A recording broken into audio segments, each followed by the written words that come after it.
What's up, everybody? Welcome to Season 4, Episode 2 of Next Level Gamescast, the Level Up Network's monthly gaming talk show. I'm one of your hosts, Andrew. I make the show Midori, and I am joined tonight by the tech guru, Agent Vincent 4756. Hello. How you doing, man? Welcome to the show. Oh, thanks. I'm doing good. Thank you. It's Thank good to you. have you here. Thanks. I'm glad to be here. It's gonna be It's good. exciting show tonight for a It lot of is. reasons. One of them, a lot of people might not know, but technically this is our, or I should say, really my 8-year anniversary on Twitch. Wow. 8 years. Technically, I created the Level Up Show account on November 26th of 2013. So this is Damn. about as close as it gets tonight as the 8-year anniversary stream, which I think is pretty freaking cool. It's been a long time since it started.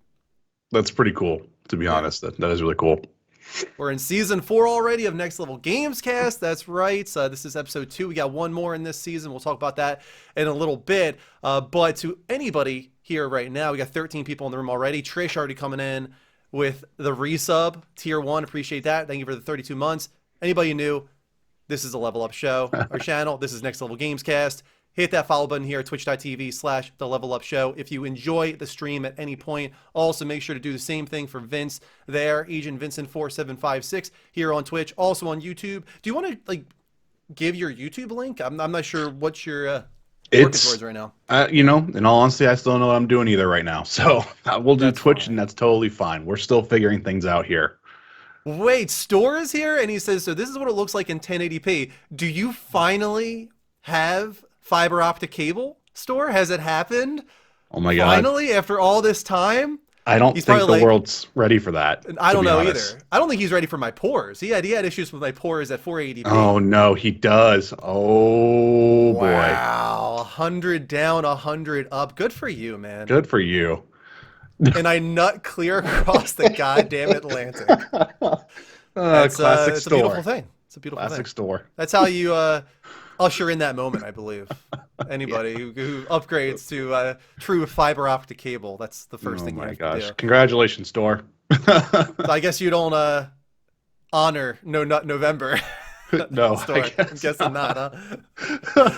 But we're also live tonight on YouTube, and we're also live tonight on Facebook. If you're watching on YouTube, hit that subscribe button, turn on the bell, make sure you get notifications whenever we go live or upload new videos. If you really enjoy the show tonight, you can go above and beyond. Those include Twitch subscriptions, like 45 others are right now. We got 45, maybe 46 subs, thanks to Trish to Dish coming in early with that sub. And I think we're only 13 subs away from our monthly sub goal. So if we hit that in the next 2 days before the end of the month, we will do a $25 PSN card giveaway on our Discord, where we are currently doing a $10 PSN card giveaway because we did hit our monthly follow goal, which is awesome, of 50. So that is great.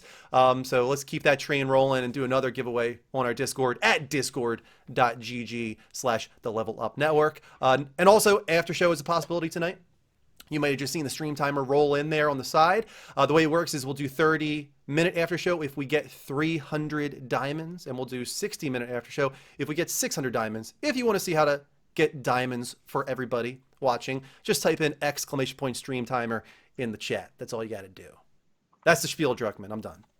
Okay. So what's going on with you, man? What's going on in your life? Work.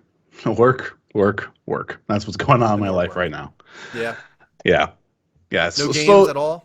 No, there's been some chunking of some time for games now. We're kind of, it's like one of those, like, I kind of can sit down sometimes, I can play a few things, and then, like, I'll have days where it's like, okay, I can't play anything for like 3 or 4 days. It's kind of where I'm at right now. So it's the holiday season with work and everything. And it's been difficult. So speaking of the holidays, I finally got back to the movie theater for ooh, the first time for a holiday special. After all this time, the last movie I saw in theaters was Sonic the Hedgehog in February of 2020. That was the last movie I saw in theaters. We took Evie to see it. And it was a good time. I like Sonic the Hedgehog. It's not anything spectacular, but it was cute. And now I've finally gone back after over a year and a half, and the movie I saw was The Polar Express.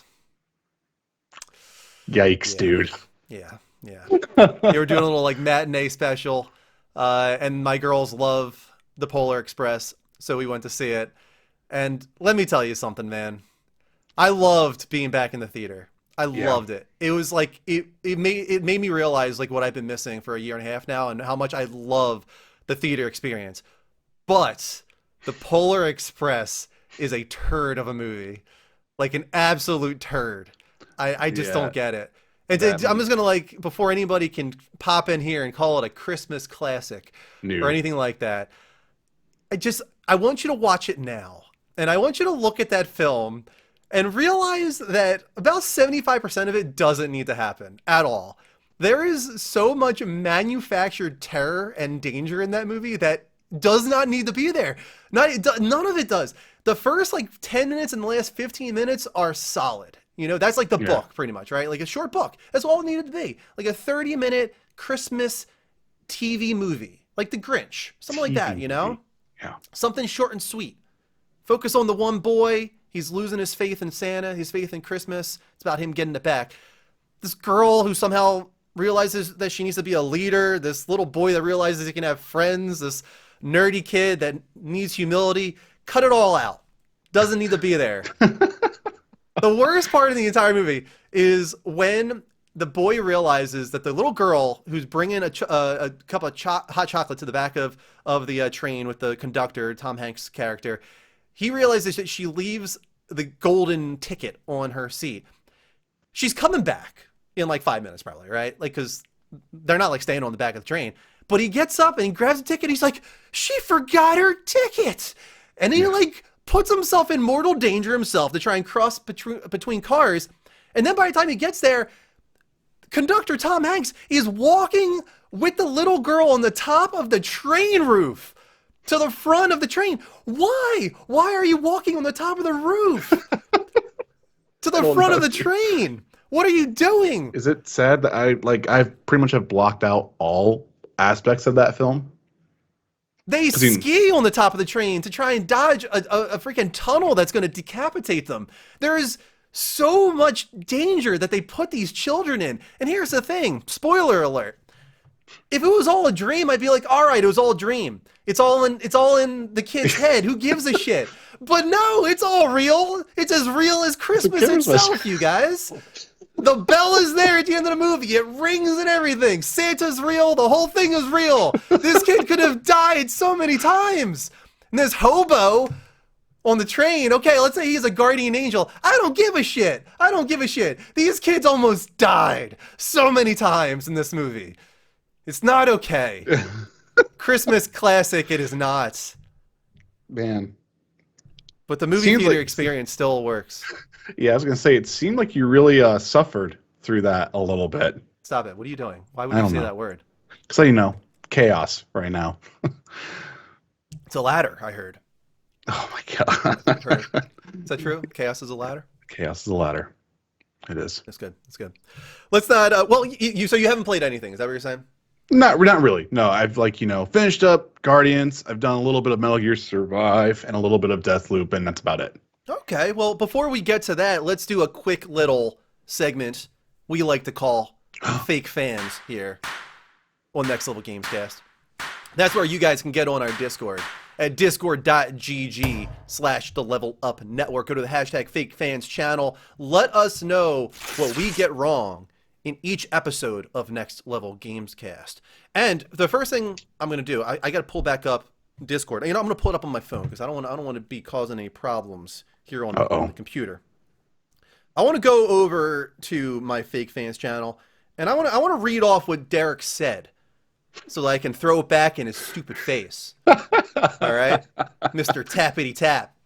All right, Derek wrote on our Discord, "Gather around, everyone, for my special spicy fried fake fan. Drew, give Lord Vince hosting rights and tap out Midori. You are a fake fan, not just for gaming, but for mixing up your fast food joints. It was not Wendy's who clapped at Back for Blood, but it was KFC Gaming. KFC Gaming, the makers of the console, no one asked.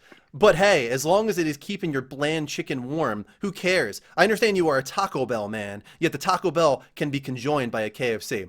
Let me tell you something first of all. I'm going to educate you a little bit here, Derek, on how this all works. KFC and Taco Bell are both a part of Yum Brands. That is why they can be conjoined, as you called it. All right, they call that a KT in the business. All right, A KT. a KT, a KFC Taco Bell. They call that a KT, and when you separate them, like Siamese twins, it is called a decoupling. All right. Okay. So we've been doing a lot of these decouplings at my company because we're getting rid of those KFCs. All right. To the chagrin of some of the people at my company. But that's not the point. I'm going off track here. What I'm trying to say is I know KFC very well. All right. And I knew that it was KFC Gaming. And literally before you could post send on this message on the Discord, I looked at the time code and everything. I had already corrected myself live on stream. After 30 seconds of me saying that, I was like, hold on. I misspoke. It was actually KFC Gaming. And you guys can check the archive if you want. It's there. All right? So Derek, my dude, no fake fan is allowed. There's a real fan right here. There's a Taco Bell man and a KFC man. That was like the hardest denial I've ever seen. I was like straight up like, I award you no points and may God have mercy on your soul. All like, right?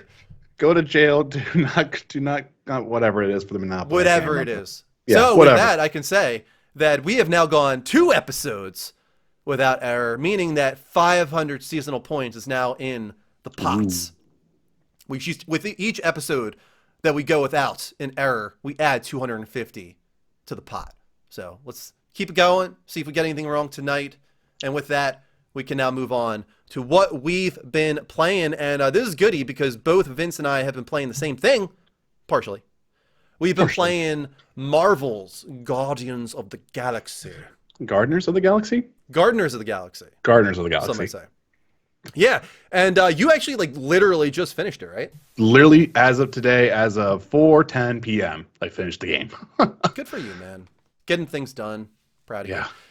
I was very surprised by this game. I think a lot of people were very surprised by this game, right? Yep, I would agree with you. That was a definite surprise of the year. That's like the consensus of this game is it was surprisingly good, which I feel like is kind of offensive. It is. That's probably like all they've heard. Like Team IDOS, they're like every single message is probably like, this was a surprisingly good game. Good for you guys. Yeah, you know, right? It's like shit. Okay, I guess we can somewhat do our job. Yeah. But the reason it was surprising is because Square Enix did not really market this game.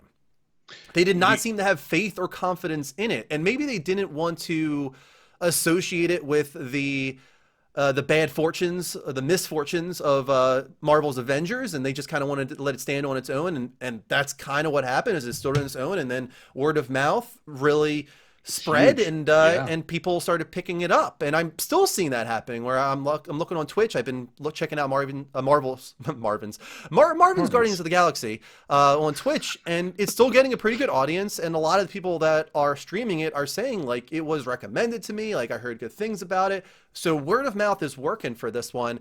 It's just, I said it during a lot of my streams. I wonder if you feel the same way. It's like the closest I've seen a third-party title get to mimicking that PlayStation first-party presentation. It doesn't get there. It's not to that level, but it like kind of feels like that's what they were going for, and they kind of achieved it in a large way. Yeah, I mean, I don't think you're too far off the mark there, because that's the best thing about it is its narrative, its story, its character interaction, everything like that. It hits that level to where it just, I don't think I've seen a game get quite like that in a very, very long time. And the only other games I can think about would be a Sony first party title, Last of Us, God of War and stuff like that. And that's what this game just has that energy with. And it's so crazy. Yeah. Yeah, I think one thing that really stands out, of course, and adds hugely to the presentation is a great ensemble voice cast. Oh my God. Like, the fact that they're not a single one of them's nominated at all, and we'll get to that when we talk. We'll get to that, yeah, for sure. It is crazy. So from what I understand, I believe Peter Quill's actor and Rocket's actor are the only ones who have had any game experience, and even then, it's very limited. Everyone else is a nobody from what I saw. which I thought was even more astounding, to be honest. Like, they knocked it out of the park. I mean, this cast is fantastic. I love them. Yeah. You know? Who would you say was your favorite? Oh, my favorite, oof, I gotta say, Gamora hit me the hardest with how she delivered almost all her lines, especially near the end when you have like that one enraged moment, which she does, and I was just like, I'm kind of misty-eyed right now. Like, it was a little rough. But Rocket was second favorite up there, and Okay. everyone else was pretty much on par. They all have their moments, right? That's one of the Yeah. great things about the game is none of the characters are pushed aside of the main group, of course. Like they all have their big conversational moment. They have these great side conversations as well, Oh my gosh, collectible this is so great. conversations that add so much to the emotions behind like this team and how they came together and how they're this group of misfits, this band of misfits that literally just Yeah. said it on screen. Like all of that really comes together so well. And you feel like this is them coming together as a team. Yep. Like they did, it does, it's not an origin game, but it's early enough that like this is them coming together, figuring each other out. And I was just about to say what Rick said in the chat. Drax was my favorite, actually. I Not can just see from that. a comedic standpoint. I found myself laughing at his performance more often than anybody else in the game, but also from an emotional standpoint, he was the one I connected with the most. Maybe it's because I'm a father. I don't know, but it hit hard. All those scenes really hit hard for me, and I loved the optional conversations that Oh my came gosh, with yeah. Drax, especially. It just, yeah, man, like they really found a great way to pace this game with banter. It never gets old. Like there's a lot of it. I mean, my God, It is there a skips lot of it? over if you move too fast, which I think is even more insane. Like, And you I can sit there kept and not moving forward. I would like right. pause and wait because I'm like, I don't want to miss any of the dialogue. There's so much of it, and I don't want to miss any of it. And that's crazy to me because I remember when they had their demo, and this happens a lot during demos, when Yeah. there's constant banter, everybody's like, oh no, is this how the game's going to be? I can't handle this constant banter. And honestly, I was a little concerned about it as well, but they just got it right. It never is the same things repeating for the most part. Like it's very rare. Some of the huddles, I would have occasionally the same huddle happen once or twice, but for the most part, the dialogue was original the whole way through the game. Always felt like they were tackling novel territory, new jokes. Never felt like anything was trite or overdone or redundant. It really is amazing. I don't. I would love to see how long the script was for this game. I mean, I would too, and it's crazy. I definitely hope that this game has success now to where we do see a sequel down the Oh yeah. line because I think you and I kind of agreed with it too when we first were talking about stuff. The only really negative of the game for me, it's not even a negative. It's just one of the things that just felt so average. You know, if that's the best way Yeah, to in describe it. comparison, right? Yeah. In comparison is the combat. Like Yeah. I definitely feel like they have a great foundation. When we talked about like, and you even suggest like maybe if it, like they did Kingdom Hearts with the AI to where like they had like this person you're able to do this because that was one thing that I noticed in my playthroughs that if I wasn't issuing commands all the time, it definitely felt like I had like they were just standing there not doing anything. Yeah. And it was like one of those things. As Rick says, it feels good. It feels fine. I just feel Yeah. like I never quite grappled it to the point where it was second nature. It Yeah. always felt like I was fumbling a little bit every time I'd open up the menu and pulling up like an attack from one of your teammates. I'm like, okay, which one is which? Like, if I want to go over to Peter, like, what's the button to press again? If I want to go over to Peter, and I felt like I was often not going to Peter because it was a second button press to switch to his special attacks. And it never felt like it clicked for me fully. And that's not to say it was bad. It wasn't bad. It just never quite clicked and felt polished like a lot of the other game did. They clearly put a lot together in those final months because the way it showed actually at some of the conventions or conferences wasn't that great. Like there were frame rate issues. It was a little bit Mhm. buggy and janky looking, and it felt much better, especially on PS5. It was 60 FPS. I played in 1080p. It felt pretty tight and smooth for the most part. Couple bugs, couple scenarios I had to restart because something wouldn't like initiate or something like that. Yeah. But it was not that much. It maybe happened twice or three times throughout the entire game.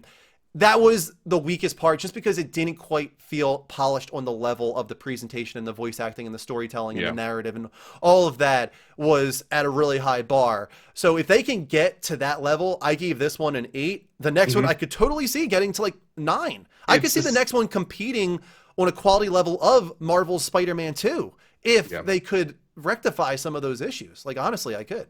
It's the same thing with me with like Star Wars Jedi Fallen Order. It's the same thing. You have a great concept and you have a great foundation for a lot of things there. There's just a couple technical things that in more Fallen Order's case what held that back. But like again, these are two games now that like they come out, they have really kind of a narrative that they really shouldn't have. Like they're actually really they're really good and everything like that. And then yeah, if they do the work there, that could definitely be a huge thing for them. I'm looking forward to this series Same here. continuing. I have to imagine it will. I think it's doing well enough. I don't think it's, blowing up numbers or anything like that. But from what I It's understand, a it's slow doing burn. plenty well enough that it could get a sequel if they're willing to commit. Let's move on to another big release, a surprising release, of course, on November 15th, the anniversary of Xbox, and by extension, the anniversary of Halo. It was announced that the Halo Infinite multiplayer was shadow dropping that very day. Unfortunately, it did kind of leak. I wish it didn't. That would have been an even more exciting moment if it didn't leak, but it did. Either way, though, it was a huge deal. You don't see this kind of thing happen often. Apex Legends is probably the last time there was a shadow drop of this magnitude, but Halo, I mean, it's Halo. To have Halo shadow drop its multiplayer like this is a huge deal, and the numbers showed. The number of people playing it, even I played it. And I'm not typically somebody who plays these kind of things. You played it more than I have, I believe, Vince. 43 hours right now. Wow, is where okay. I'm at. That's kind of where I'm at because I was dragged. I shouldn't say I was dragged. I went into ranked and everything like that with a couple friends and stuff like that. So when you asked me if I was playing anything, that's the game I have been playing has been that. Yeah. It's been Halo Infinite, and it's one of those things at this point where it's just like, I'm kind of done as of right now. Okay. And we'll get into that here. Let's talk about the positives from here. I gotta say, it was the one thing we've all talked about that for sure that when the multiplayer is going to come out, the multiplayer is going to be good, and the multiplayer is good. It is a very fun game to play. Things feel pretty okay right now. Weapon tuning is about the only issue that I have, but I'm coming in from like a newbie perspective. I don't have the Halo experience. I really didn't play number 2 or number 3 or anything like that, and from a multiplayer perspective, so I'm kind of all learning here. And I like it. I like the overall design. There's a couple really weird issues, like in the sense of like, some of the banter's a little bit too much with like you have like the southern Spartan. It's like enemy A. It's just like it's so meme at this point now that we're just like, just put Sarge's voice from Red versus Blue in at this point. Like you might as well do that because it's more fun. The grapple shot is astounding. I absolutely love. I haven't used it once. Oh my god, that thing is the best. It's just like I said, it's been I'm not the type of player that ventures out too much though. Like anybody that watched me stream it, I was pretty much using the battle rifle the entire time. I might have switched over to rocket launcher here and there, and I might have experimented with a couple other weapons. I don't think I ever picked up the hammer. Never picked up, as you just said, the grapple shot. I did sniper a little bit, and I actually did pretty well with the sniper rifle. I did pretty well overall, actually. I would say. I had a positive kill death ratio, but I was also taking part in the actual, what do you want to call it, objective of the things. I wasn't just playing deathmatch. I was trying my best to actually be a team member, and that's where things kind of fall apart, right? Is for the people that aren't doing that. But I can't really blame them. The way the game is set up just kind of incentivizes players to not play the objective. And it's a real problem. You probably know more about this than I do, but I mean, there's a lot of people dropping this game. Maybe you're a part of it, because of how it's all structured from a progression standpoint. And, nowadays you can't just get by on feeling great. And the game does feel great. Everybody agrees. The game feels great. The combat's awesome, but now people want a game to feel great and have awesome progression because there are plenty of games that do it. Call of Duty is one of them. So you can't just have one or the other, and they've got some things they need to do. The good news is that they can fix it. Like I really feel like they can fix the progression system, and I'm curious how you feel like they should do that, Vince. I'm not a designer. So, and here's the hard part. The game is free to play. The multiplayer is free to play. So you have that conundrum already there. You're offering whatever you're doing on a free basis. You're not asking players to buy maps. You're not asking players to buy weapons. You're not asking for any of that stuff, right? So it has to be all cosmetics, right? So your value has to be to where you push players to buy credits, to buy stuff from the store, to buy battle passes and whatnot, right? The battle pass progression is probably the worst I've ever seen though. Like it was 100 XP, that you were getting whenever you were finishing the challenges. Right now, they've changed it to where you get 50 XP per match. So someone did the math, and you have to get past 22 games before that actual like additional bonus actually kind of, gives you a net positive. And it's really weird. From what I like to see is like I think if you're not going to do anything, I think having a weapon progression system would have been best. To at least have something to feed in. So like the battle rifle, yeah, cool. I have my fanatic skin that I was using, right? But it would have been cool to have just been leveling that up, or even just having a progression bar, right? To where like, oh, Mhm. cool, I get this pink skin. Oh, cool, I get this yellow skin. Even if it was like basic stuff like that, to where like that was being fed into it. Oh, if I was doing this as well, that was also feeding into it. Then you had your overall main account progression. I don't know. I feel like there's a lot of things they kind of need to change and do. And it's one thing I showed in the Discord. We had Tom Warren of all people on Twitter say, "I'm done." Yeah. You know, That's like I'm. Tom Warren. I That's mean, Tom like, Warren, I don't know enough to say, but every single time I've ever seen Tom Warren post on Twitter, he comes off like the biggest Xbox shill I've ever seen. right? So for him to say that he's done, I was like, what? And then That's crazy.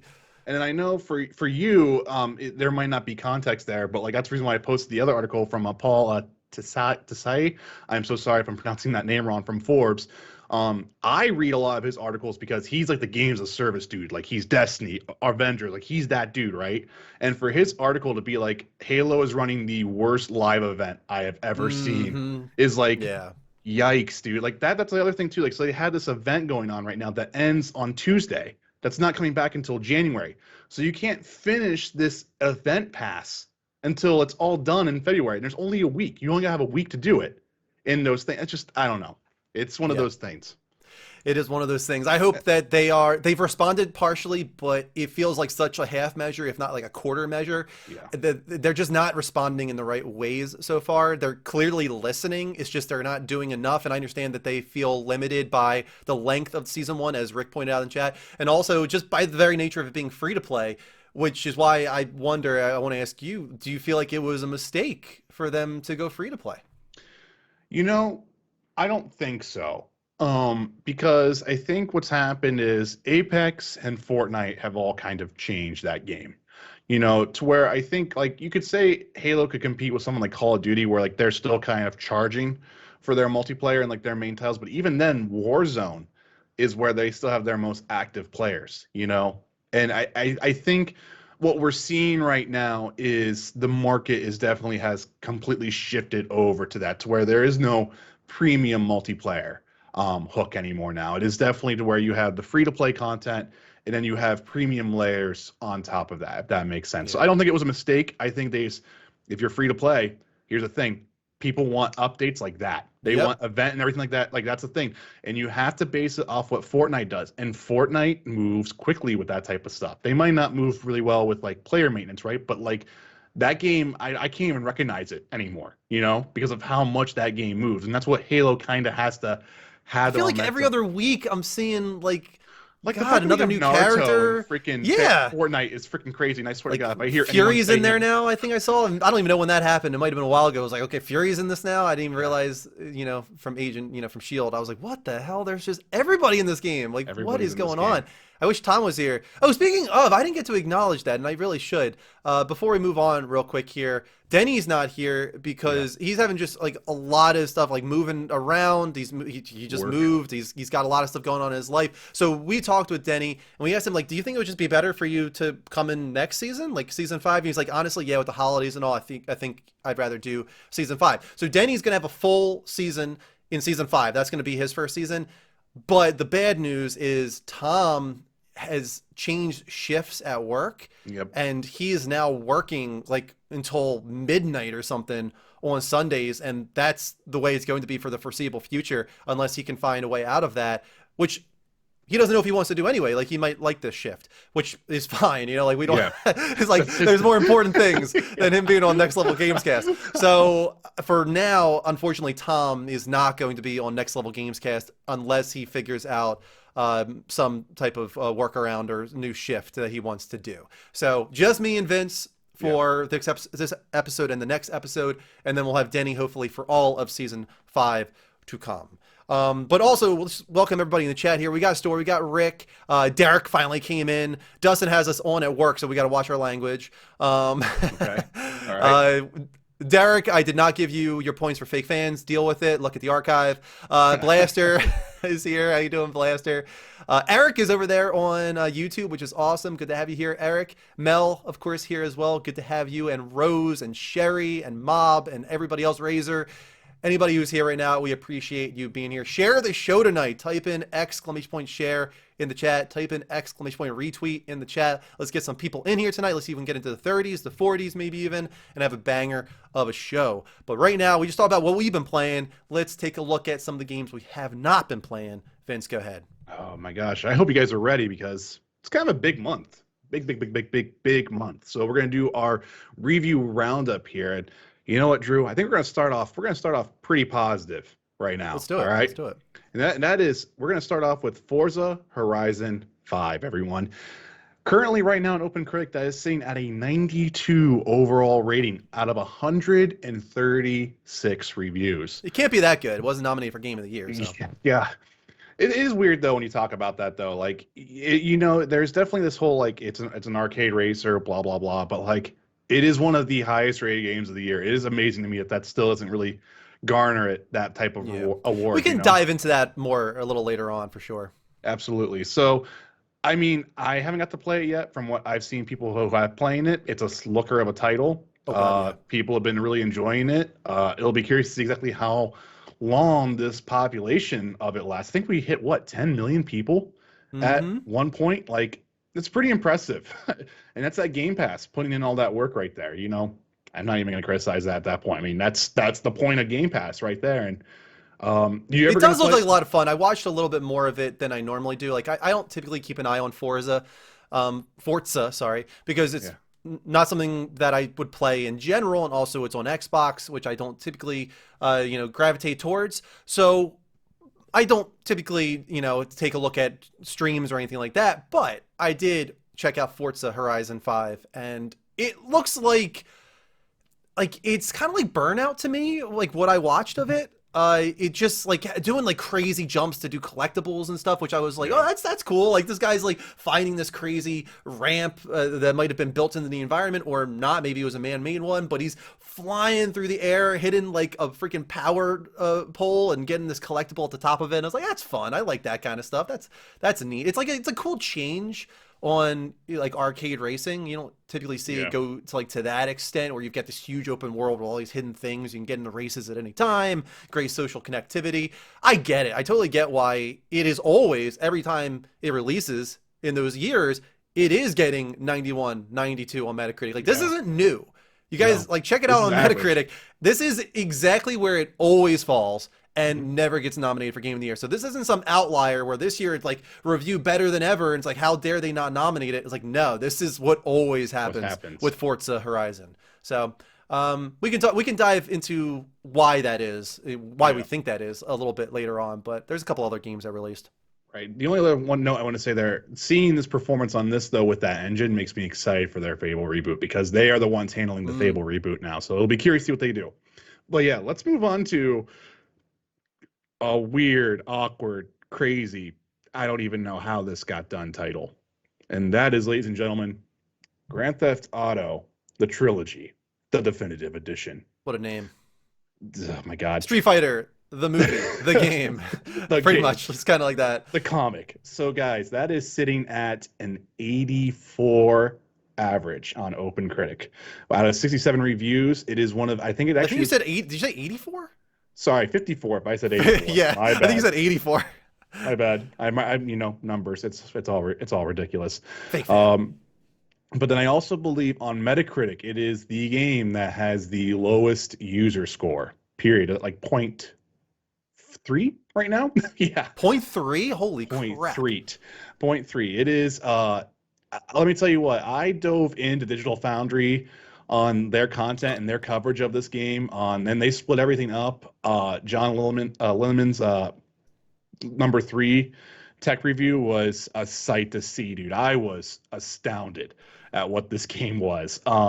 They ported over the mobile ports of the game into Unreal 4 to make this collection and everything like that. And there's been some cool updates to it, like they have some PBR materials and everything like that now. But at the same time, these character models are just the goofiest looking things I have I don't ever understand seen it. in my. It's like something like an AI created everything. Like they look like Lego figurines. Oh, I like don't like why are they so plastic looking? Every single part of them shines like bright, that's like a it's the PBR. diamond.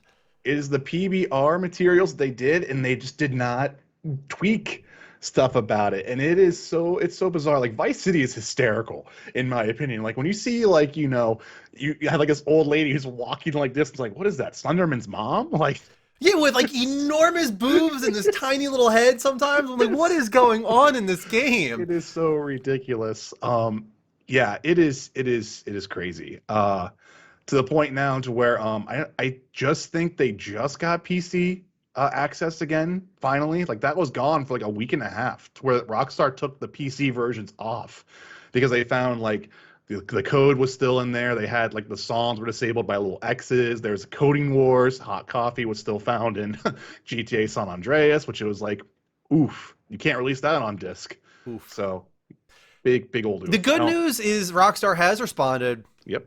They said, which is unbelievable, that like they didn't realize, like kind of this is not verbatim, but they kind of implied that they didn't realize like the state it was in when it was put out, and like that it's not representative of what they want to put out there. But they've kind of committed to multiple updates to rectify issues. I don't think there's any rectifying the graphical style they went in, but there are a lot of bugs and glitches as well. They can at least work towards rectifying that. They've got to fix the rain. Mel brought it up. You literally Oh can't my see through the God. rain when it is at its heaviest. It's the most bizarre thing It's a I've ever layering seen. it's a layering issue. It's literally a layering issue. That's what it is. Dude, have you Instead seen of the video though of like the plane where like the yeah, rain actually goes up when you fly a because certain it's way? how the camera is. So a little cool little tidbit here. So like that's actually attached to the player camera. So it comes off from the very top of this is how games kind of work, and it's way too hard to complicate to explain this all the way.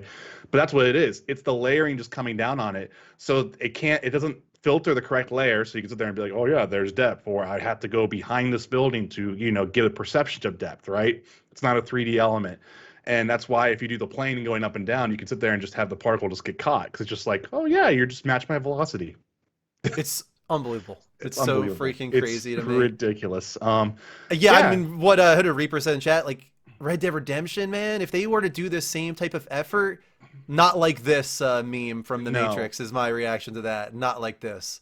Uh, Please. no, it's from what I understand, Red Dead Redemption Red Dead 1. 1 Redemption. I'm sorry, guys. You can hear I'm already messing up tonight. That is being handled internally by Rockstar. So that's one thing again to make for note for this. This was not handled internally by Rockstar. This was handled from Grove Street Games, I think is what they're called. They're based in Florida. And Take Two kind of ran with this as well. A lot of people at Rockstar didn't really get a lot of say here, if that's from everything from the insider chat that I've been hearing. So it does look like Red Dead 1 would be more of a internal Rockstar project, so you wouldn't have to worry about that, hopefully. If Let's jump not, into then let's jump into the final game yeah. of this. How you reviewing? And honestly, this feels like this is low to me, but I honestly didn't take a time to go and look anywhere. I know it's selling like crazy, and that is Pokemon Brilliant Diamond and Shining Pearl. That is sitting at 77 on OpenCritic with a rating with 52 reviews right now on it. For whatever reason, this just seemed low to me. Like I said, I really didn't go and look. I guess I can do that right now, actually. I just know it's crazy. It's selling insane right now.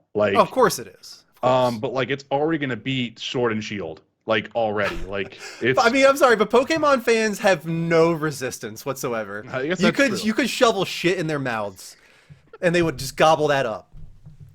They would That is slurp true. it up. Are we? They Are love it we? all. Are you channeling Denian here right now? Right No, I'm now. not saying Nintendo. I'm not saying Nintendo. I'm specifically saying Pokemon fans, man. So Like, like, come on. Like, sometimes you gotta draw the line somewhere. Now, I'm not saying this is the game, but come on.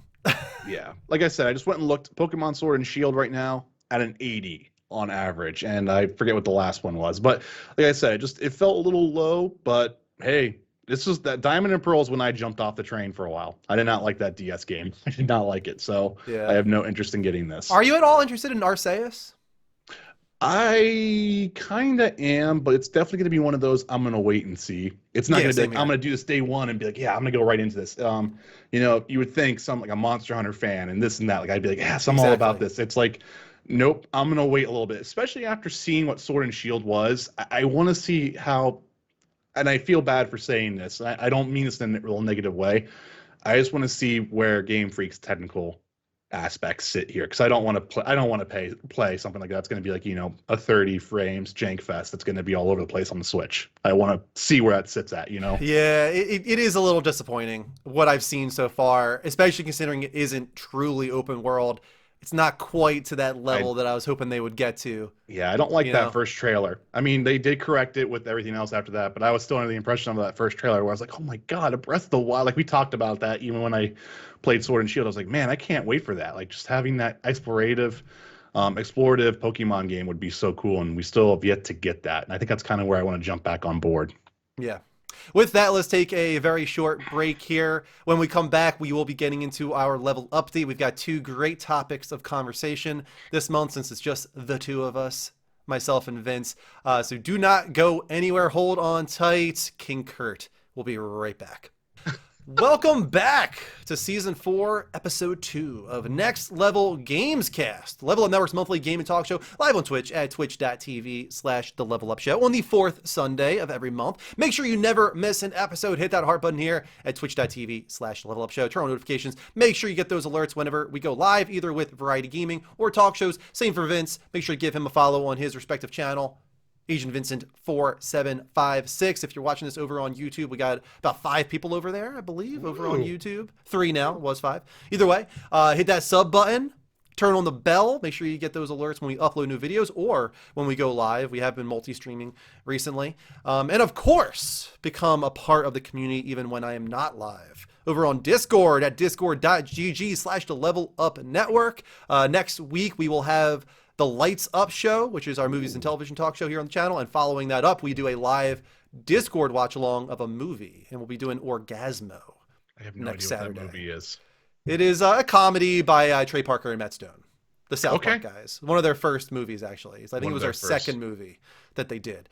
Gotcha. Yeah, it's like a so bad it's good kind of movie for sure. We'll have a Makes good time sense. with it. Gotcha. So hopefully a bunch of you can make it. Get on our Discord now to make sure that you do not miss out on that. But right now, we are moving on to our discussion of the month's biggest gaming industry news. It is time for the level update.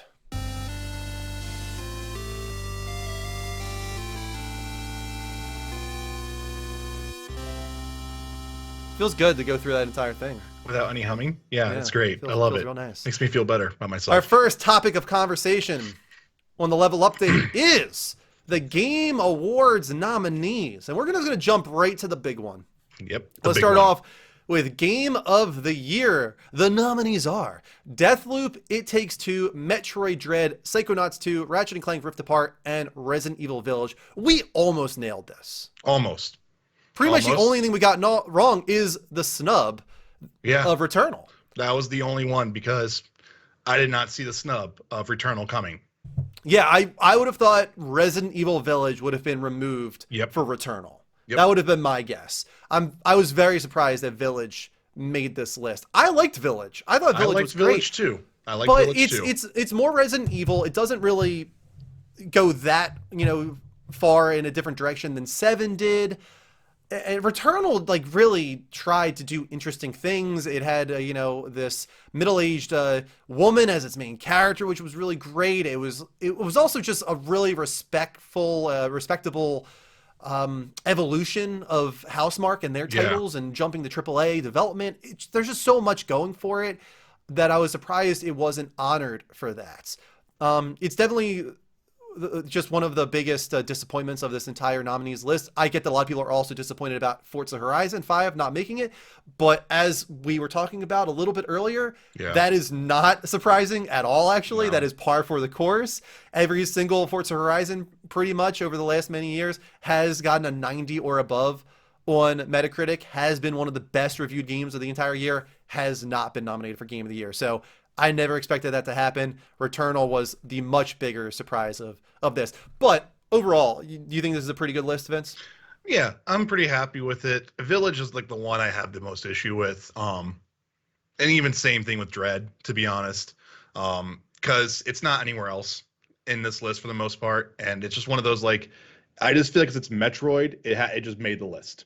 Like that's where I kind of like a little bit I annoyed don't by agree it. with that. I've watched a fair amount of Metroid Uh, on Twitch, and I really want to play it myself. It looks yeah, really great. I don't know. Like even for having playing a friend's copy for a little bit, just I was just like, and it just could be to where I just never have connection with the IP. So just for me, I was just like, this is weird to me, and it's just weird. It's weird, Yeah.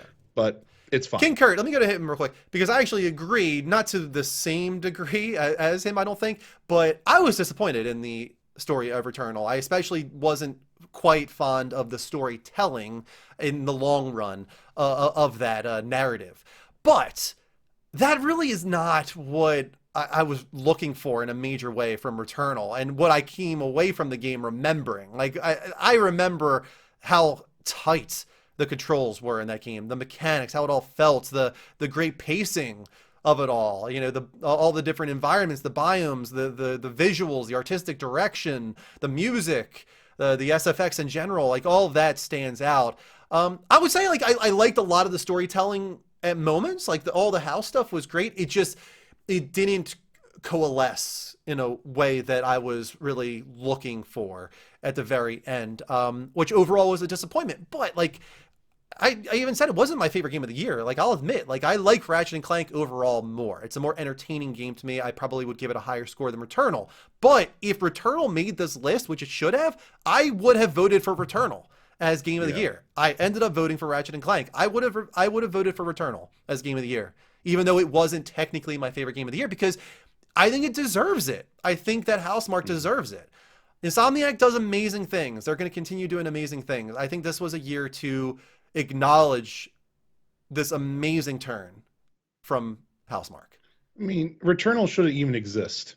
Like, it's one of those things that's even more impressive about it. Is just, from even a design standpoint, the studio went from a top-down arcade or even side-scroller arcade type deal to all of a sudden making one of the best AAA third-person tactical shooter bullet hell hybrid insanity of a game. Like, I just it's one of those things, and I think it just tells a lot about my personality. I think this list for this year is just safe to me. Village, Ratchet, Psychonauts 2, Dread. Those are all safe picks. They're all safe games that really Yeah. don't do much. It Takes Two was unique in the sense of it relied on co-op, and Deathloop was an entirely unique experience too. And that just to me is where I would have rather had Returnal here as well, because that's just how I enjoy things. So that's just where this year for me it's difficult to see like, oh, okay, well, Returnal's not there. Well, it's definitely Deathloop for me on this list Yeah, because it's nothing like, stood out where I was like, there's no doubt in my mind. Like yeah, this is not that kind of year. There's yeah, no real outlier or standout title this year that I was like, that's the one. yeah, But best game direction does give some credit to it Housemark, does. which is fantastic. Housemark was nominated for Returnal, Hazelight was nominated for It Takes Two, Arcane for Deathloop, Double Fine for Psychonauts 2, and Insomniac Games for Ratchet and Clank. I really hope that Returnal gets it there. I would love to see Housemark get that nod. Yeah, for me, as long as it was either Deathloop or Returnal, I will be a very happy person there. Very, very happy Yeah. person there. I want it to be Returnal though, considering if Deathloop takes Game of the Year, I would like to see Housemark get it here, but we'll see what happens. Moving on, we got best ongoing game: Apex Legends, Call of Duty Warzone, Final Fantasy 14 Online, Fortnite, and Genshin Impact.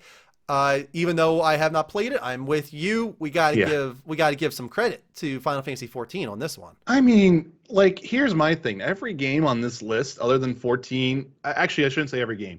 Like, Genshin Impact has had a great launch, but at the same time, like, I don't hear much about that game anymore. Fortnite is Fortnite. It's the multimedia marvel that it is, right? But Apex Legends and Call of Duty Warzone, all I hear is just kind of drama anymore. Yeah, And for 14, again, to me, 14, like they need it this year because that game launched in the absolute the worst state, and that team went back and they delivered, like, with Realm Reborn, then going on the Heavensward, then the Stormblood, then Shadowbringers. Like, Jesus, like if you want to talk about something that has constantly escalated to the point to where Endwalker is going to be twice the length of Shadowbringers, I'm sorry. Like, come on. Like, Yeah.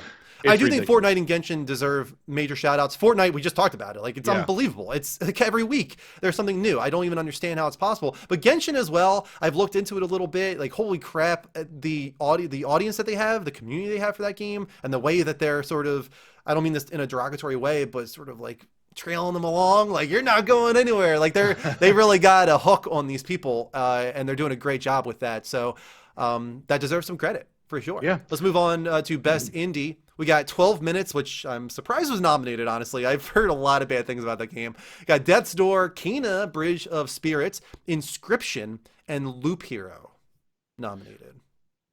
So it's really weird. Unfortunately, I haven't played a single one of these games. Death's Door Mm, and Inscription are on my list. Inscription, I really want to play. The idea behind what that game is, I'm more curious about, but I just haven't got to yeah. play anything Like, yet. how the hell did Chicory not make it here? Isn't Chicory indie? I think so. And again, that was Like, another what? one, that That's was a like one of weird the best snub here reviewed games too. of the year. Hmm. Like 12 minutes as like a low 70s, I think, on Metacritic. And every time I hear about the game, it's nothing but disappointment. Not necessarily that it's a bad game, but disappointment. So I don't understand that at all. Kana was really great. But I have a feeling Death's Door, when I eventually play that, is going to be better to me. Every time I've Yeah. looked at that game, it looks fantastic. I've heard fantastic things. Dean, for example, really speaking the praises of Death's Door. Don't know enough about Inscription or Loop Hero. But because I did play it recently and I really enjoyed it, I hope Kena, Bridge of Spirits gets Best Indie, and I hope it also receives Best Debut Indie, which it was nominated for, in addition to Sable, The Artful Escape, The Forgotten City, and Valheim. Valheim I played a little bit, but not my kind of game, honestly. What about you? Um, Again, like I played a little bit of Valheim. I had a fun time with Johnny and Mike, but even then, it just, yeah, that's about the best I can do. What's really weird Yeah, too about the Forgotten Never mind. That's the wrong title. you're thinking of a Never mind. different. I know exactly what you're thinking of. You're Yep. thinking of the Cthulhu type game, right? No, I was actually thinking of that. This was like the mod from Skyrim that got a full release, but then I Oh, can't remember what it is now. So I was like, never mind. I don't want a fake fan moment here. Because I know one of those games has released this year where it was built in Skyrim as a mod and they made a standalone version of it. It's like Imperial Rome-ish type deal, but I forget what it gotcha. is. So never I'm mind. with you, Eric. I hope Kana does win something. Here's another one that it could win. Oh, sorry, we skipped one. Let's go to Best Narrative first. Best Narrative, Deathloop, It Takes Two, Life is Strange True Colors, Marvel's Guardians of the Galaxy, and Psychonauts 2. The first one I'm going to point out, how the hell did It Takes Two get a nomination for Best Narrative? That is the weakest part of that entire game, without a doubt. It's so weak, in fact, that it actually is a detriment to it and lowered my score. So that makes no sense to me. But Life is Strange True Colors, I can imagine that makes perfect sense. Psychonauts 2, I'm hearing great things about. Deathloop, you've spoken the praises of. And Marvel's, I keep saying Marvin's. Marvin's. Marvin's Guardians of the Galaxy. Who's Galaxy. Marvin? Marvin. Marvin the Martian, obviously. Yeah. With Guardians of the Galaxy, I have to vote for that. Just partially out of surprise factor. Like, it just blew my mind, like how well told the story was in that game. Yeah, I mean, that's kind of where, again, for me, I have two picks here for me, and that is Deathloop and Guardians of the Galaxy.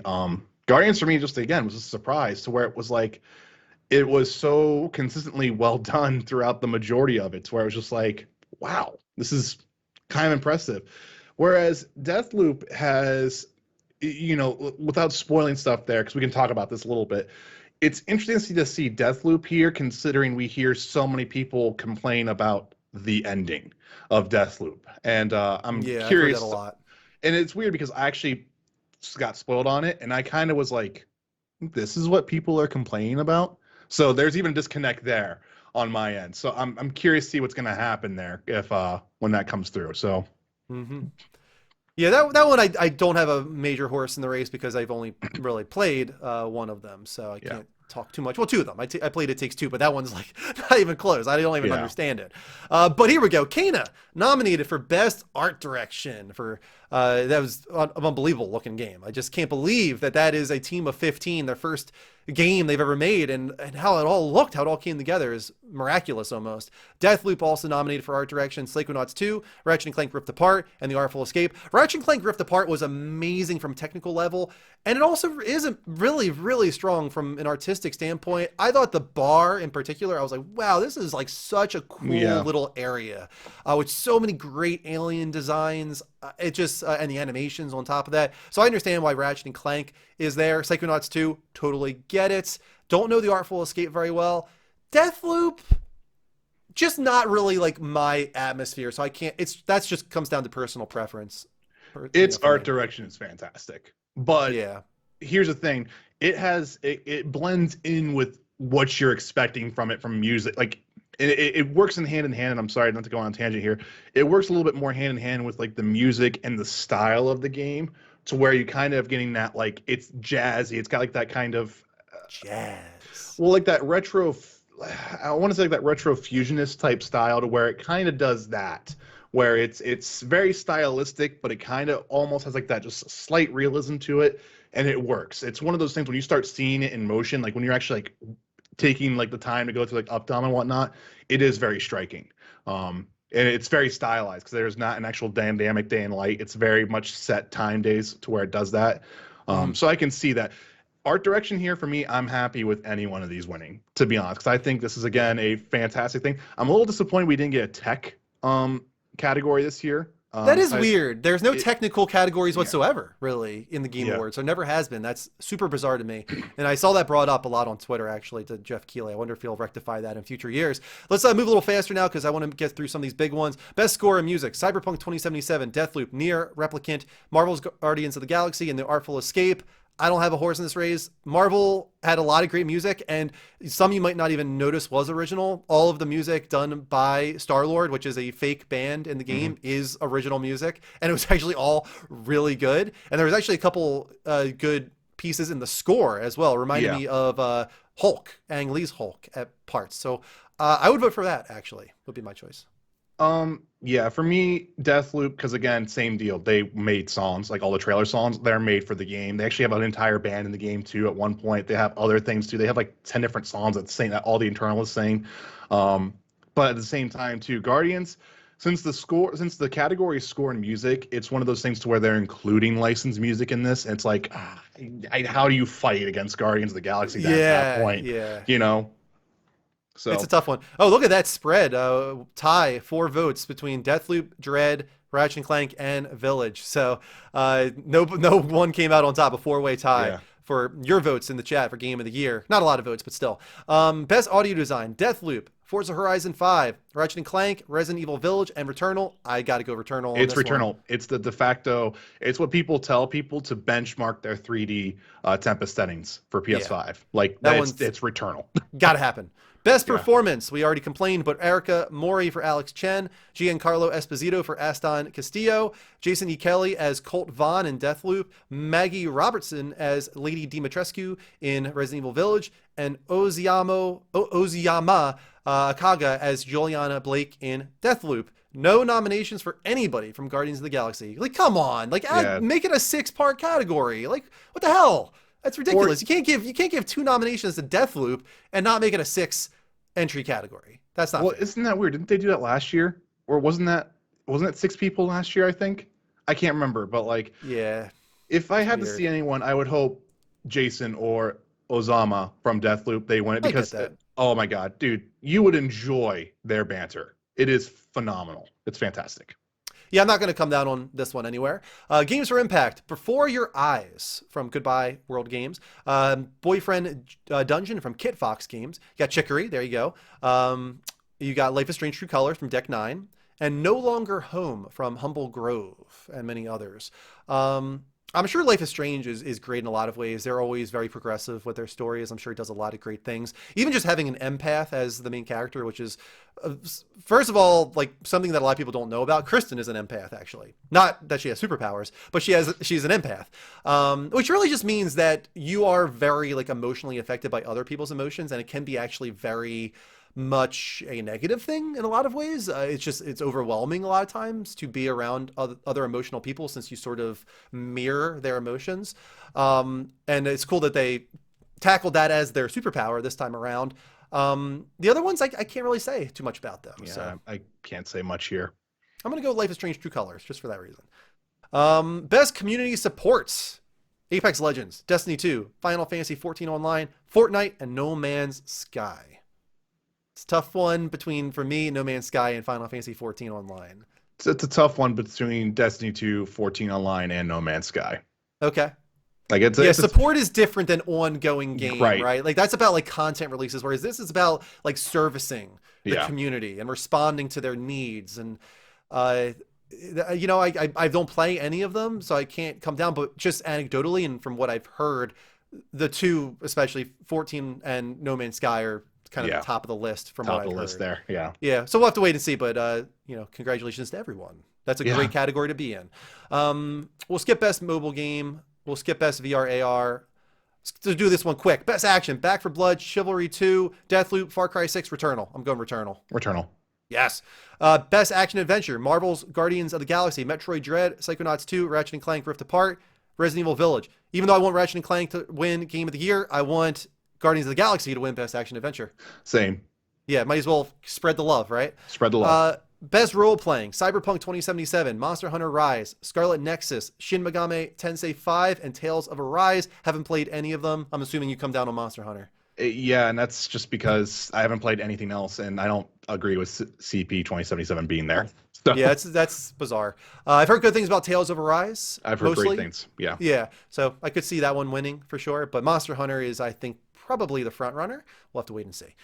Best fighting: Demon Slayer. We got Guilty Gear Strive, Melty Blood, Type Lumina, Nickelodeon All-Star Brawl. This is a lacking category, clearly. Virtua Fighter 5 and Ultimate Showdown, it's called. I've heard really good things about Guilty Gear. That's actually what I was going to say. I mean, even just by just how people talk about it, I think that's going to be the one. Not my genre, though, so I can't really say. I am surprised Nickelodeon All-Star Brawl made it just by a lack of games, I guess, in the genre. I've heard not great things about that one. Best family: It Takes Two. Yes, family game. Let's rip off the head of this this stuffed doll that's screaming for its life, and then kick it off a ledge. I swear, you could do a great video of putting the one track from Last of Us Part 2 over that, and it would just be the best thing ever. Just grayscale it out. Oh my God, it'd be fantastic. Boom.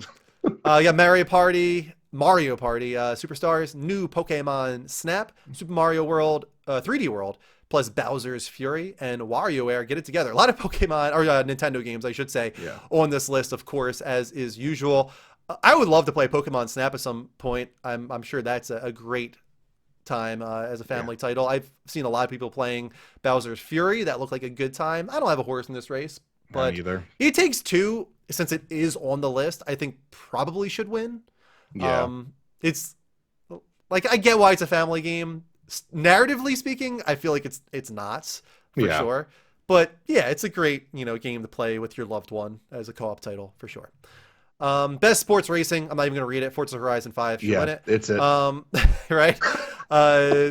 Let's skip Sim Strategy. Best multiplayer: Back 4 Blood, It Takes Two, Knockout City, Monster Hunter Rise, New World, and Valheim. I don't know, man. This is a tough one. I want to give it to It Takes Two myself. I mean, I kind of that's what makes that game great. Yeah, I mean, yeah. You know what? Go for it. Yeah. Were you a big fan of the multiplayer aspect of Monster Hunter Rise, or did you mostly go solo with that? That was solo. So for me, I was actually going to say Knockout City was a lot of fun for me. Because I heard that. Yeah. The dodgeball. It was a completely different game to play instead of killing and shooting and murdering everything on sight.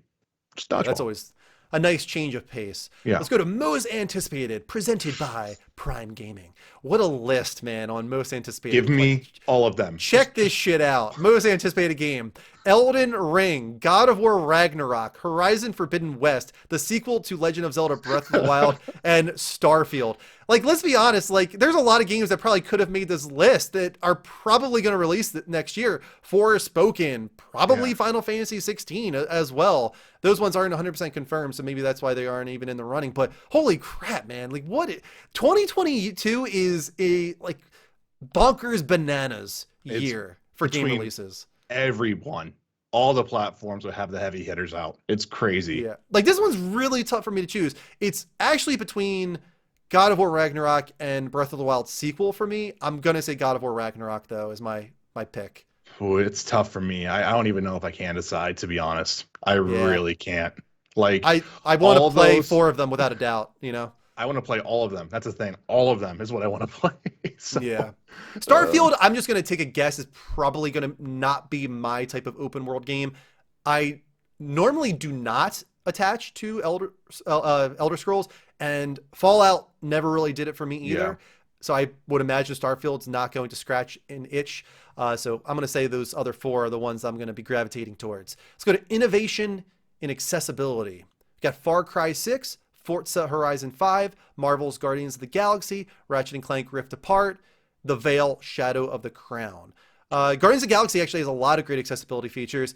Ratchet and Clank, though, blew my mind when I looked up really how much they've got going on with that title. Yeah. They did a lot of great work there. The other ones I can't really speak to. Far Cry 6 actually has a really great level of accessibility for the most part. It lets you highlight, lets you change all the different colors for highlighting, lets you change entire colors of like tagging and whatnot. There's font settings, like there's a whole bunch of stuff they do to like help fix that. There's one like weird thing with the dynamic field of view that they should not have included in the game.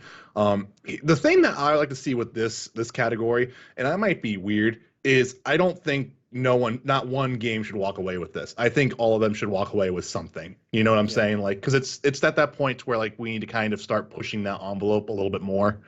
Does that make sense? No, that 100% makes sense. Yeah, for So, sure. I mean, It's a tough one. It's a very tough one. Just like Anticipated is a tough one. And you are yeah, weird. I am weird. Very strange. Oh my God, such a strange bird. It's going to be a good show. Let's talk a little bit again about Jeff Keighley and him promoting this. One thing I saw recently that was promising was that he sort of acknowledged that he's a hype man in one of his most recent interview responses. Like he goes on Twitter and he reads Yeah. off questions that come to him, and he acknowledged that like, I know some people aren't going to believe me because I always do this. Like I always like try and get you hyped up. But he's like, but honestly, like this is the best year probably that we've ever had for the Game Awards. He talked about this one game reveal he's been working on for 2.5 years now. That's going to Wow. happen this year. He seems to be really, really happy with the collection of announcements and reveals that he put together this time around. I have a feeling we're going to have a really great show. I will be doing a live reaction to I'm it. so mad I can't be there. Yeah, for I it, hope at that you can least. join at some point. If you would like to Yeah. come in late, you're totally welcome to. Everybody get on our Discord and make sure to put yourself as interested for the event of the live reaction, because I think it's gonna be a great night. I think with this Chrono thing, we're gonna talk about it in a little bit, but this Chrono thing is getting more and more real. We'll wait to talk about that, because right now we got to move on to Vince's topic. Oh no, wait, hold on a sec. What's that sound? Tom's not here. Oh Tom's not here. no, Well, who's gonna Tom's do not it? here. Are It's you all doing good. it? I'll I do it. can't I hear got it. I got it. I got it. It is time for the half time. There you go. I like that approach. We got one little thing we got to respond to. It's actually very exciting Very because exciting. we got a resolved wager We do. from GFN 2112 in the chats, coming in saying in previous months that Battlefield 2042 would not get above a 75 on Metacritic. This was 5,000 seasonal points he put on the line, because honestly, we all thought, even though it was possible, we all acknowledged that this is a possibility. It's a series that typically does get at least high 70s and even low 80s, mid 80s. Yeah. So this was a pretty ballsy prediction to make, and we acknowledged that. But my God, it happened. Vince, what are we at now on Battlefield? So, guys, I'm looking at the PC version on Metacritic because it has the most reviews, and we're trying to make this as even as possible. And it is sitting at a 71. Yikes! That's a big old yikes. Holy Big shit! old yikes. I mean, if you guys just want to know off the top of your heads, here's the thing. PS5 version right now is sitting at 68 out of 11 reviews. And the Xbox Series consoles, from what they have right here, is at a 64. What the out hell of is going on, 13 man? critic Holy reviews. crap! So, Wow, yikes. it's a big And old yikes. It's weird to me that this game, when the announcement happened, everyone lost their mind. Everyone was stoked for it. We saw it at the Xbox E3 show. We were like, oh my God, this is going to be insane. And then the beta happened. And then Yeah, that's another thing. What are the user reviews on this one? Because they're really low as well, aren't they? Like they're like one. they aren't are. They are. I actually just closed out of that window Holy for shit. whatever. And it's so bizarre too, because with all the Activision shit that's happened this year, not even just with the scandal, which we're going to get to and all that controversy, but a lot of other things as well. Bad news as far as how they're merging studios and putting everybody on Call of Duty and this and that. All this bad publicity and bad faith and bad will and all this around Activision and Call of Duty. And this was the year really where they could have eaten Yep. Dice's cake, because Battlefield is like the worst it's ever been. Like, what the hell? Is it COVID? Like, what happened? So, and I unfortunately did not do my due diligence, and I apologize for this. But I was telling Drew in one of our meetings, I saw an article that kind of caught my eye, and apparently Dice Sweden is like kind of a shell of its former self. And a lot of things I've been seeing is reminding me of what BioWare went through with Mass Effect Andromeda, Anthem, stuff like that. It seems like there is this complete disconnect from top level people to the middle tier, like directors and everything like that. And I think Tom Henderson, one of the big insiders, I know the game director of the game's gone. He's left. He's gone from the game already, Yep. for Battlefield 2042. And there's going to be a lot of people leaving that studio here in a short while.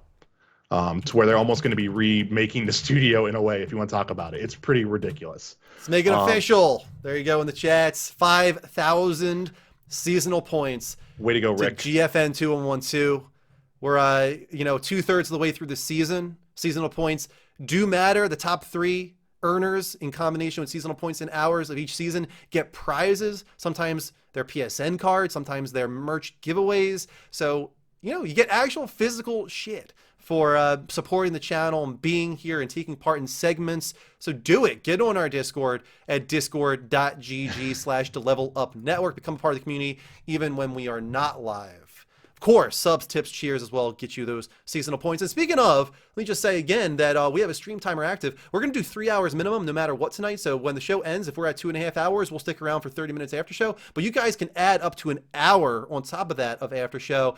We are about 250 diamonds away from the first 30 minutes of extension. And then another 300 diamonds will be another 30 minutes of extension. Type in stream timer in chat, !stream timer in chat, to learn a little bit more about how you could extend the show. Get us here for after show. We'll put on some chill music. We'll hang out. We'll talk games, talk about movies, talk about television, and anything else you guys want to talk about. That's what after show is all about. So keep that in mind. But moving on, let's jump on over to the second half of Level Update. Vince bringing us a new topic.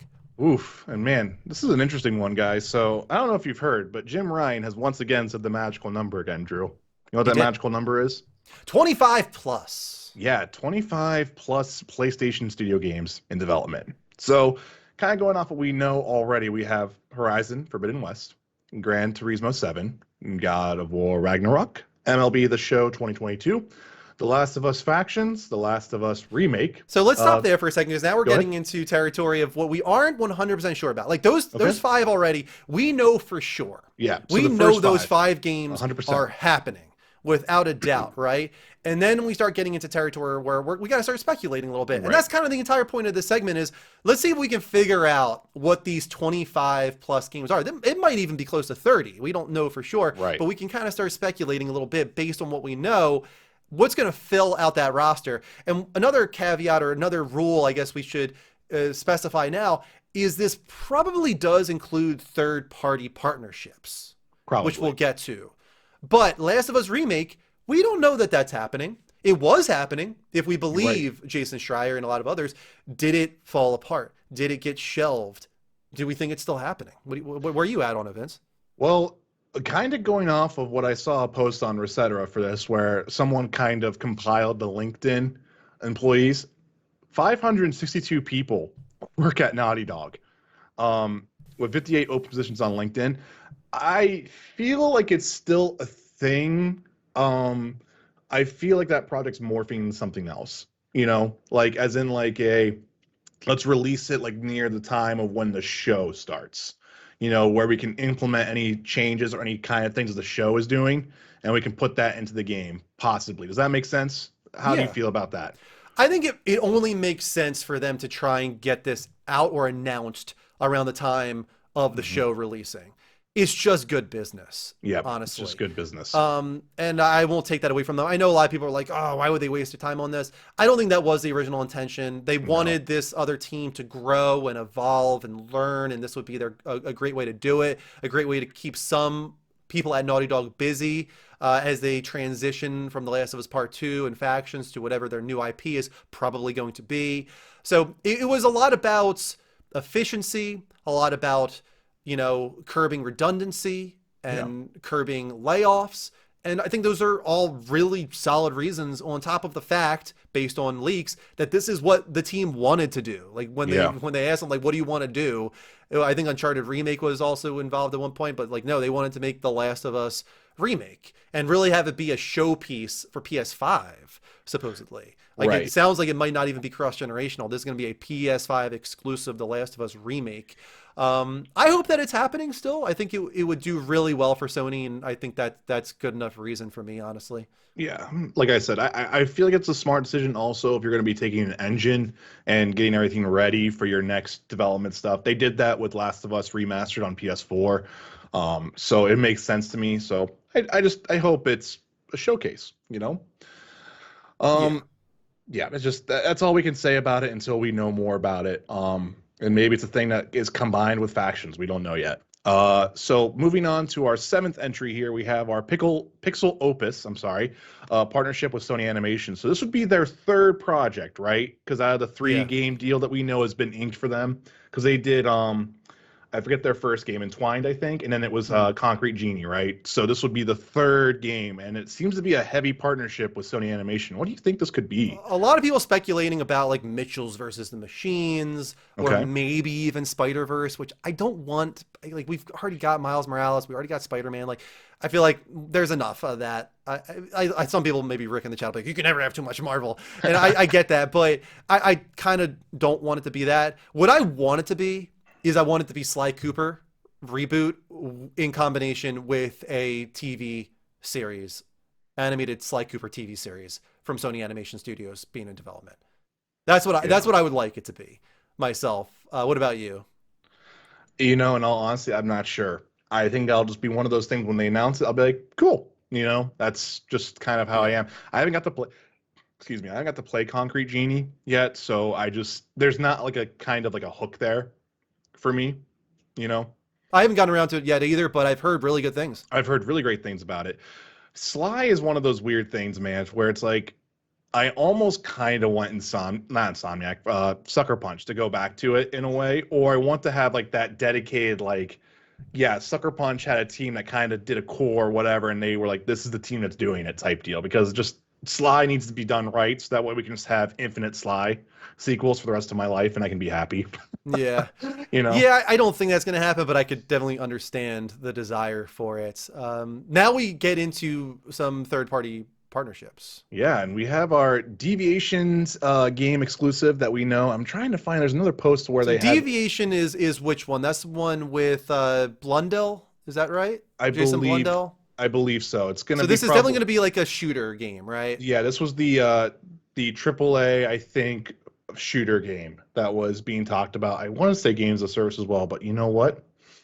I cannot remember now. So that's like some Call of Duty alumni, Yeah, it's a big multiplayer focused and title. even I know that Bungie much. alumni too. I think, right? We got some Bungie Bungie alumni. alumni in there. Like, this is promising.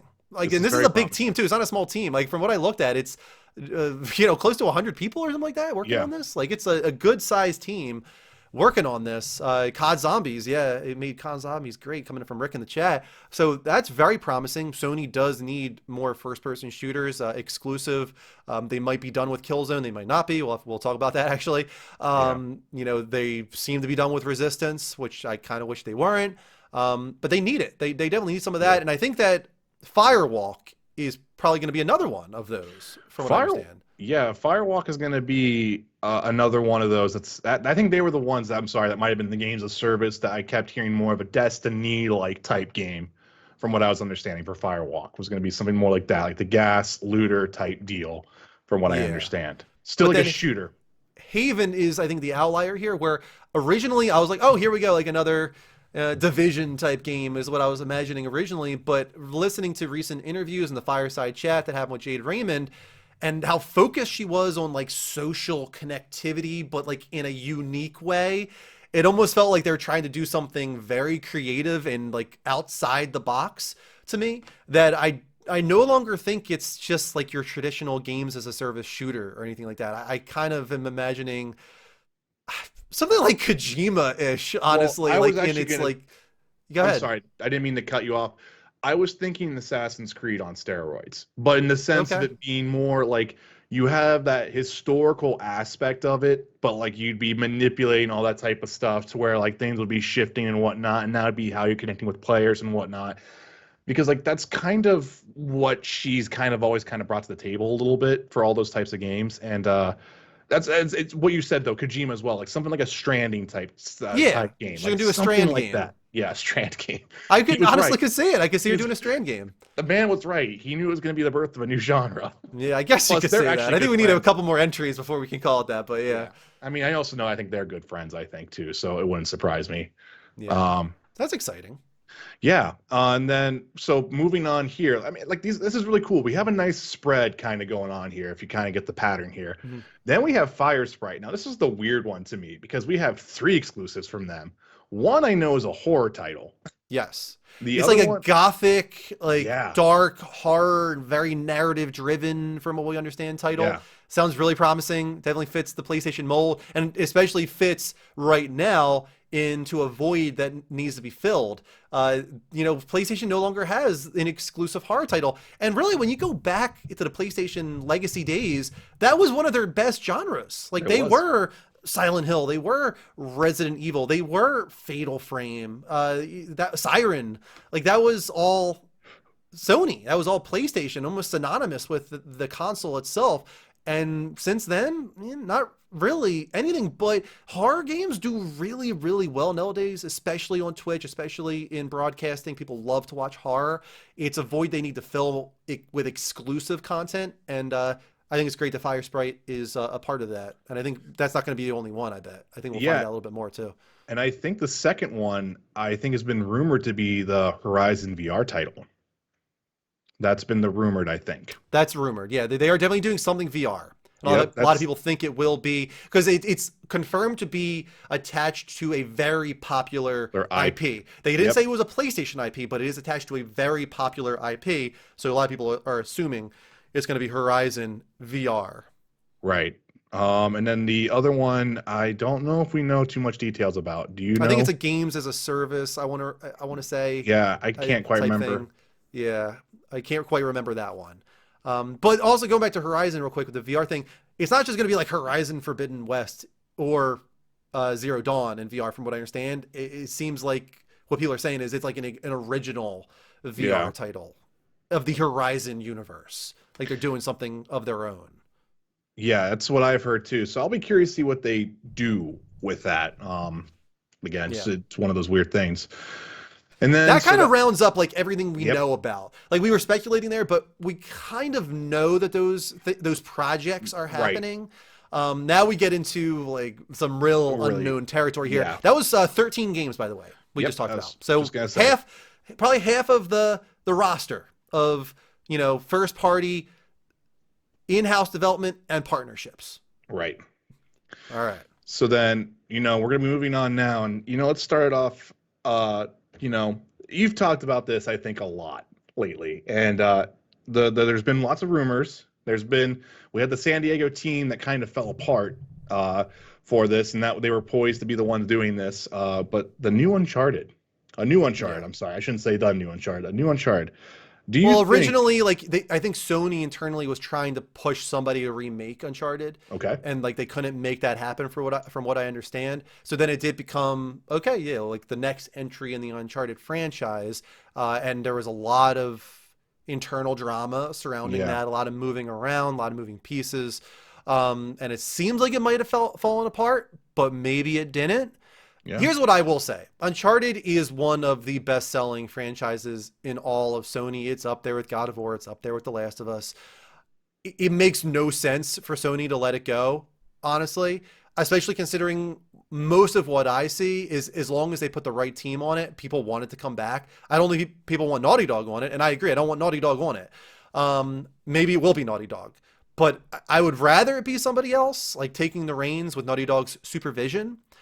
I fear that Naughty Dog did find themselves kind of roped into it though. Again, Yeah. like they're working on Uncharted right now potentially. What do you think?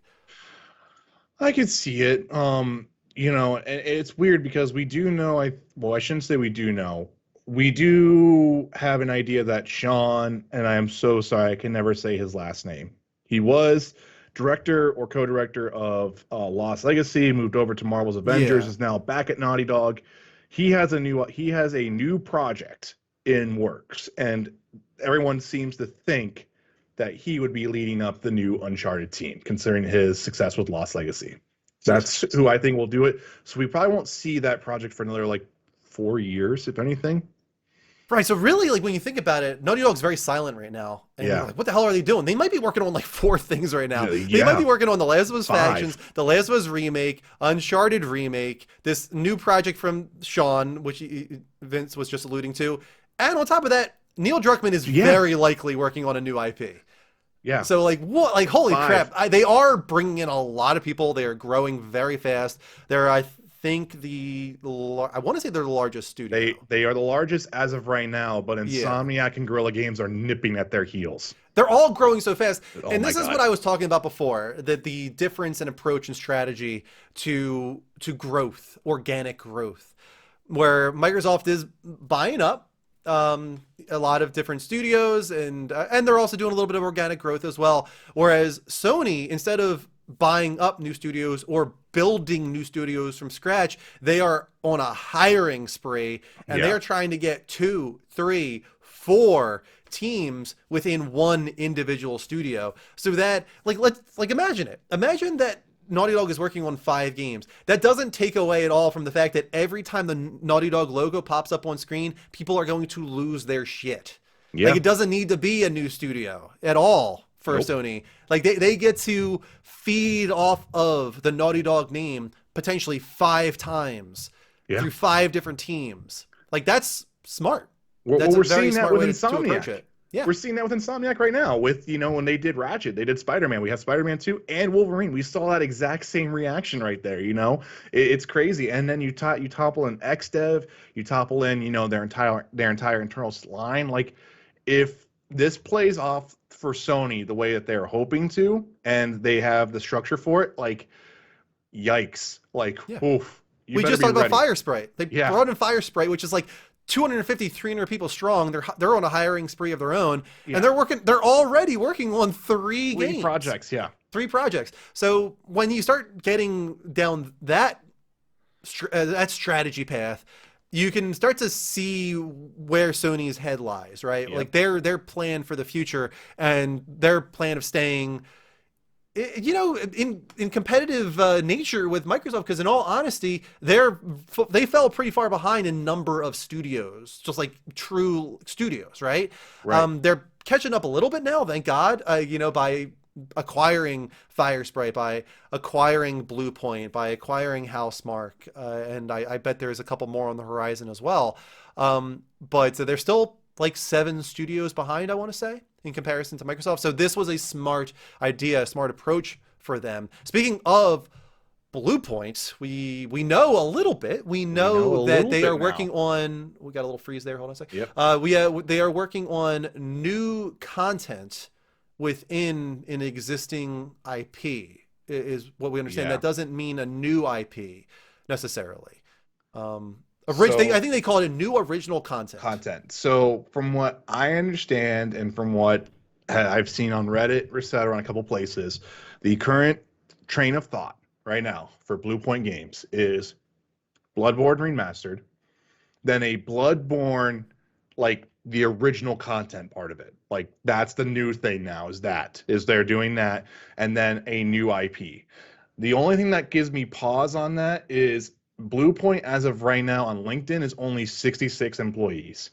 So the magic of Bluepoint is they're able to run an engine on top of their engine, and that's how they make their magic happen. Like when you're playing Demon Souls on PS5, you're playing the original PS3 code in, let's just say in simplification of that, you're running that original code in the game, and then it's putting all this other stuff on top of it to layer it to make it, look pretty and everything like that. That's the magic of their engine. So I could see them doing this. It's just I wonder if they're going to go on a hiring spree here real quick because there's 22 open positions on the website. So if you have Hmm. 66 employees, that brings you up to 80, which is more of like a normal kind of team size at this point. 88, yeah. Yeah, that could work. And I do believe a lot of the smoke Yeah. that's billowing right now about them working on two Bloodborne things, a Bloodborne remaster and a Bloodborne sequel. Maybe Nixus is working on the remaster. That's Yeah. also a possibility. They Can't could forget that also they be brought working together. Nixus in. Yeah. And we can't also ignore the possibility of Nixus working on something original Yeah. as well at some point. They might be grooming them to work on original content in addition to all of their port and remaster work. So a lot of potential there. I'll say it again. I've said it on the show. I think especially if they have the the goodwill of all those fine people, Miyazaki especially at From Software, I think they would do a great job with a Bloodborne sequel. Same Even here. if it's completely solo, I think they would do a great job if they have Miyazaki overseeing them, especially if they have Miyazaki doing like the script and the Yeah. story and all that. Oh man, it's going to be fantastic. So Yeah. I'm looking very much to that. Let's go to a game that has been spoken of for like 6 years now, Oh and we're God. still waiting for the fruits of that labor. Yeah, I, I'm Silent I've Hill. abandoned I've abandoned it, dude. I've Oh God, abandoned so that stop, hope. stop. I've abandoned my child. Silent Hill. Do we think that there's a Silent Hill exclusive to PlayStation coming? I think that might have been the plan. I think the plan's changed at this point. Okay. Uh, you know, uh, if it's Kojima Productions, the insanity of that is exclusive. Sony will not let that go anywhere else. That'll be on PlayStation. Deal with it. Um, but if it's not Kojima, I think it'll just be a multi-platform title at this point. I think the plan was originally for them to do that, and I just think things just happened. So we'll see what happens. What about you? How do you feel I about that? mean, we might see something at the Game Awards. I'm gonna laugh my ass off if it's Bloobers Silent Hill. I Uh, swear to God, you might get a boo from the crowd. or what Um, if Housemark just does that again just to be dicks again one more yeah, time? I don't know. I At this point, like I don't want to see a big Silent Hill reveal unless it's Kojima. Like I'm gonna roll my eyes so hard if it's Bloober. It's gonna be awful. I don't want to like speak badly of that team, Yeah, but it's man, I've heard such lackluster things about the Medium and Blair Witch was like I thought was not good. Observer was good Not though. good at all. Observer was pretty cool. Even Observer, I wasn't like blown away I by. get Thought you. it was cool, but man, Blair Witch was bad. So yeah, Yeah. not looking forward to their Silent Hill if that is true. I still think that there's something going on with PlayStation and Silent Hill. It might just be like a timed exclusivity type Yeah. deal, but yeah, I still think there might be some smoke to that fire, some fire to that smoke. Fire that smoke. We're going to be celebrating this possibility next season, but PlayStation All Stars Battle Royale. There's so much going on in the platform fighter space. Especially when you're like the collaboration type Yeah. platform fighter. It's being we're going to talk about multiverses later on. You just had Nickelodeon All Stars. You just had the end of Smash Bros, but I just have a feeling we're going to see more and more of this happening, especially with Smash Bros kind of reaching the end of Of of its its yeah. life before it eventually rises like a phoenix from the ashes. So there's an opportunity here for that void to be filled, and I think that what we're seeing is people giving a shot at being the Yeah. next Smash. Could PlayStation do it? I think they could. I think they could too. It's just gonna take. They're gonna have to really put a lot of effort into it. I think. I think they Them. realize that now. I don't think they're Yeah. going to do it the way they did. What they did previously was kind of a more Nickelodeon All Stars Brawl take on it, where Yeah. they didn't put the presentation into it that they needed to. Right. You know, I think it was still better than Nickelodeon All Stars Brawl. Like they had voice acting and shit like that, but it's still like the menus and just like it just kind of felt a little bit amateur in Yeah. comparison to like this is a celebration of the legacy of PlayStation. This does not feel like it. This does not look like it, or even sound like it. So I think they're going to learn from that lesson if they do give it another shot. Yeah. Uh, I agree One with that you. we do know is happening. But I put a question mark here because I wonder if it is a part of their 25 because we didn't see PlayStation Studios logo at the beginning of it when it was revealed, and that was the KOTOR remake. Yeah. From what I understand, that is not being counted. That is its own thing because it's what its deal is. It's time exclusive. I don't know. I think we know how much time it is. Is it 6 months?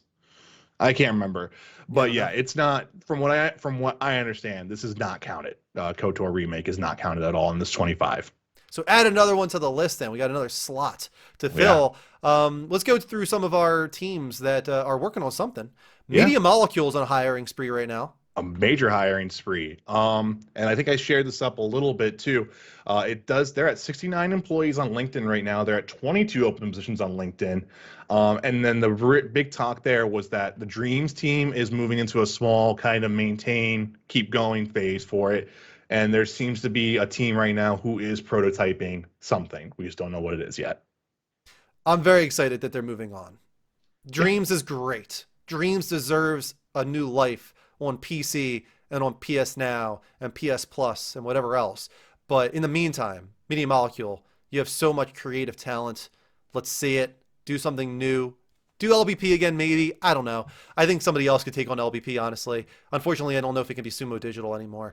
I think it still could be, honestly. I think it can be because they Yeah. just did something else with another game, and I'm sorry I forget, but like they're assisting development on one other game Yeah. now too. They certainly could still do LBP, and they did a great job. They did. Sackboy was great. Well, yeah, I hear amazing things about Big Adventure. So maybe give them the reins on that.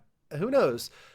Create a cool partnership there with Tencent. Yeah, I think it's Tencent, right? They acquired it's Sumo. Tencent who's Yeah. acquired Sumo. Yep. Bend is working on new IP. We know that. I was just gonna say, yeah, we know that they're working on one like that. We are not getting Days Gone 2, Yep. unfortunately. We Such know a that it's sad open day. world, though. We know that they're doing another open Open world world, game. and from what I remember, it's still fantasy, from what I Yes, understand. that's what I It is heard too. fantasy, and I still think zombie unicorns would be the best thing ever. So make it happen. Okay. There you have it. There Zombie we go. unicorns. Zombie Corey Barlog is hinting his ass off that he's working on a new IP. and how he's stressed out about it. Yeah, oh, he's always stressed. I feel bad for that guy. He seems like he's a very always stressed out man. guy. I hate to get into this, but like I know he got divorced, and I feel for him because I feel like that's the kind of shit that leads to that. He's like so stressed and so bombarded with work, and I feel bad that like it probably affected his marriage and all that. It sucks. Yeah, I hate to speculate on that, but the guy works so hard. You could yeah. see it, and as gamers, we get to reap those benefits. But man, Yeah. I feel like he needs a break. He needs a I break. didn't know that at all. So that surprises me. Yeah. I Whenever he's done with this one, I feel like he needs to go like on a long sabbatical or something. I think he needs to move more into like a mentorship role at this point, considering what he did for God of War and what he's doing for this next IP. I Yeah. just think that's where he needs to kind of. That's where I see him in the future. To be honest, as Yeah. being one of those type of people. I hope he's happy. I see that he still has a good relationship with his wife. Like she still posts like pictures about him and posts a lot of things in support of him. So that's really great to see. I think it was, it's just one of Just those time. things. It's just Yeah, one of one of those things, things. So I'm really excited to find out what he's doing. Do you think there's any chance that they could revive that dead Sony Santa Monica project? It's weird because that encroached on Destiny so Right. much, is why we know that was like, nope, sorry, we're not doing that. Um, I'd say no as of right now, because I feel like that's another partnership that is going to be cultivated, if that makes sense. Especially with Bungie having European like eye lines for game development and publishing house and everything like that. I see that being a thing to where Sony's going to try to be more on the ground floor of that type of partnership. So I don't Yeah. think so. Not at least in this future for right now. Let's Does that move make on sense? over to Guerrilla Games. We know that they're working on Horizon Forbidden West, but there's strong rumors that they Those- are working on a second IP in addition to that. I mean, it could be Killzone. We don't know that it's original IP, I don't think. I don't want it to be Killzone. I'd much rather than be working on a second new IP. From what I understand, it is the game director of Rainbow Six Siege, the original one, who is leading this project. And so, from what I understand, this is probably going to be a Killzone multiplayer shooter, is what's Okay. going to happen here. And this is kind of what I kind of hinted at before, to where one of the real like weird leaks that happened, which no one took seriously, was like It was this game that was supposed to be like 4v4, then all of a sudden the battlefield would change to 8v8, where it would change to 16v6, to like where it would just keep going. Like the game would dynamically synchronize the battlefields in to where you keep adding more and more players. It's supposed to be full destructibility and stuff like that. That's what I remember hearing like near PS5 launch. I don't know if it's still that. I just know they've been working on this for a long time. Because we do know that that was something that was talked about. I'm sorry. We do know that it's a more multiplayer focused title for the second IP, for the second project. Yeah, and we do know that they, of course, need more of that. Yeah. So that's understandable. Yeah, I don't know. I just feel like the Killzone IP doesn't do that well for Sony. Is why I kind of hope it's not that. Does that make sense? It does. See, the thing for me though is like I think if you bring that, because I mean, look at how Shadowfall, even not from a reception, like a critical reception, look at what that like the reveal of that kind of did. For those titles are showpiece titles, I think. And if you finally have someone who kind of is able to round a team out to where you have a definitive shooter experience, it's like no more trying to say like, hey, we're killing Halo. It's just like, nah, this is the PlayStation shooter in the sense of like this is the PlayStation IP shooter. Yeah. I think it could work. Especially if it's like the huge tech, if it's all that type of stuff, something that you don't really see from, that stuff like what if they do mag again? That could also be another thing. What if Yeah. what if Guerrilla's doing mag again? That could be another thing that's happening. We don't know. Mag. Massive action game, a Yes. game that was way too ahead of its time. Yeah, for sure. Housemark has been posting some stuff recently. I can't handle it, dude. I can't. I need it. I don't care. I was in the game today trying to see if I can find that one particular spot to see if it was one of the recent biomes. I was Yeah, so hunting. it has a very cool vibe and temperature. It looked snowy at first. Now I'm not quite sure if it looks snowy. It looks cold.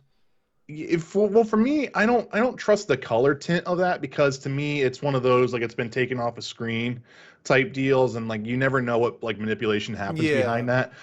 The weird thing for me is seeing like more like the puddles of water, and that's kind of where it was like it would be the forest or the swamp area again. But what's weird to me is like for whatever reason I just have like this really strange like idea of like that like I think if I say this you'll kind of get what I'm saying. The Death Stranding type beach, that kind of gray, overcast, very sparse vegetation, but like it's got like that driftwoody type feel to it, and that's just Yeah. something I kind of feel like is there, and it makes environmental sense from where we go in that game. And at the same time, it also could just be just challenge rooms to where it's cycling the biomes through, I everything like do that. think that at the Game Awards we get Oh my a god, potential DLC reveal though, for sure. But yeah, I they're hope very so. likely working on either a sequel or a new IP as well. They're Yeah, working on whatever's next for them. They're not just going to be only working on DLC. They Returnal, probably have a yeah. team working on DLC, and they've got a team working on whatever comes next after that. So that's really exciting. Yeah, do you think this would also be a PC announcement at the Game Awards, or do you think that's going to be saved for another time? That could certainly happen there. I don't think that they're too nervous about that anymore. Okay. Some people will take that as a A bad mad, news type yeah, thing, but whatever. Screw them, honestly. Like, they don't get it, clearly. They yeah. just don't get it. Also, welcome to Thaddeus. Going back to the Game Awards, he was wondering if we might see news on Legend of Zelda. I'm going to say no. I feel like I that want there to title. be, I feel like that but slipped to 2023. I think they're still shooting for 2022, but it's like they know that they're on the edge. Like they've Yeah, already kind of said like by the end of 2022, which implies it could push to 2023. So I don't think we're quite ready for the reveal of Breath of the Wild sequel, although I would love to see more on that. But going back, we got two more things here. We got London Studio PSVR 2 game, very likely PSVR 2. Can't really speculate, but I know Blood and Truth was a very solid PSVR yep, title, and they've got great potential in that space. I'm really excited to see what PSVR 2 is all about. That's probably going to be early next year. And finally, Team Asobi is working on something, probably Astro. yeah, yeah. I see that. I don't see why they would move from that quite yet. That's a cool thing for them to be working on. Like it makes sense. Sorry, I'm Yeah, like I mean, tripping over my words. I love Astro. I love Astro's Playroom. I love Astro Rescue Mission. I love the potential of that character as a mascot and a celebration of the history of PlayStation. I think it could be their route towards a sort of Smash Bros, Mario Karts type deal where like Nintendo celebrates their legacy constantly. I feel like that's all they do, honestly, almost to a fault. And PlayStation doesn't do it enough. And I think Astro could be their path to that area. So we'll have to wait and see. That post did not go in the chat, or did it? I don't think it did. For your poll. Yeah, for my poll. Yeah, I don't think it did. I didn't see it. Let me try again here.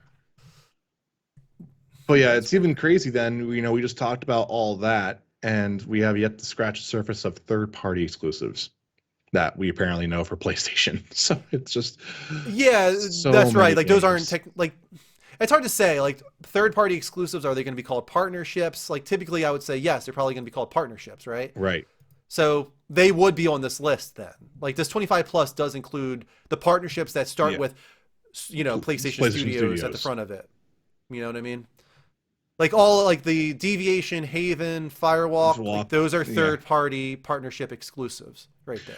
Well, I'm just saying, but like think about like Forspoken, Final Fantasy 16. Yeah. We don't have those. Those aren't on those lists, and we like that's what I'm saying. Like we don't even know what that like all that stuff that's coming out still. Do we have a Capcom exclusive, like another Capcom exclusive other than Pragmata? It's crazy to me. Yeah. Like just insanity. All right, I'm done.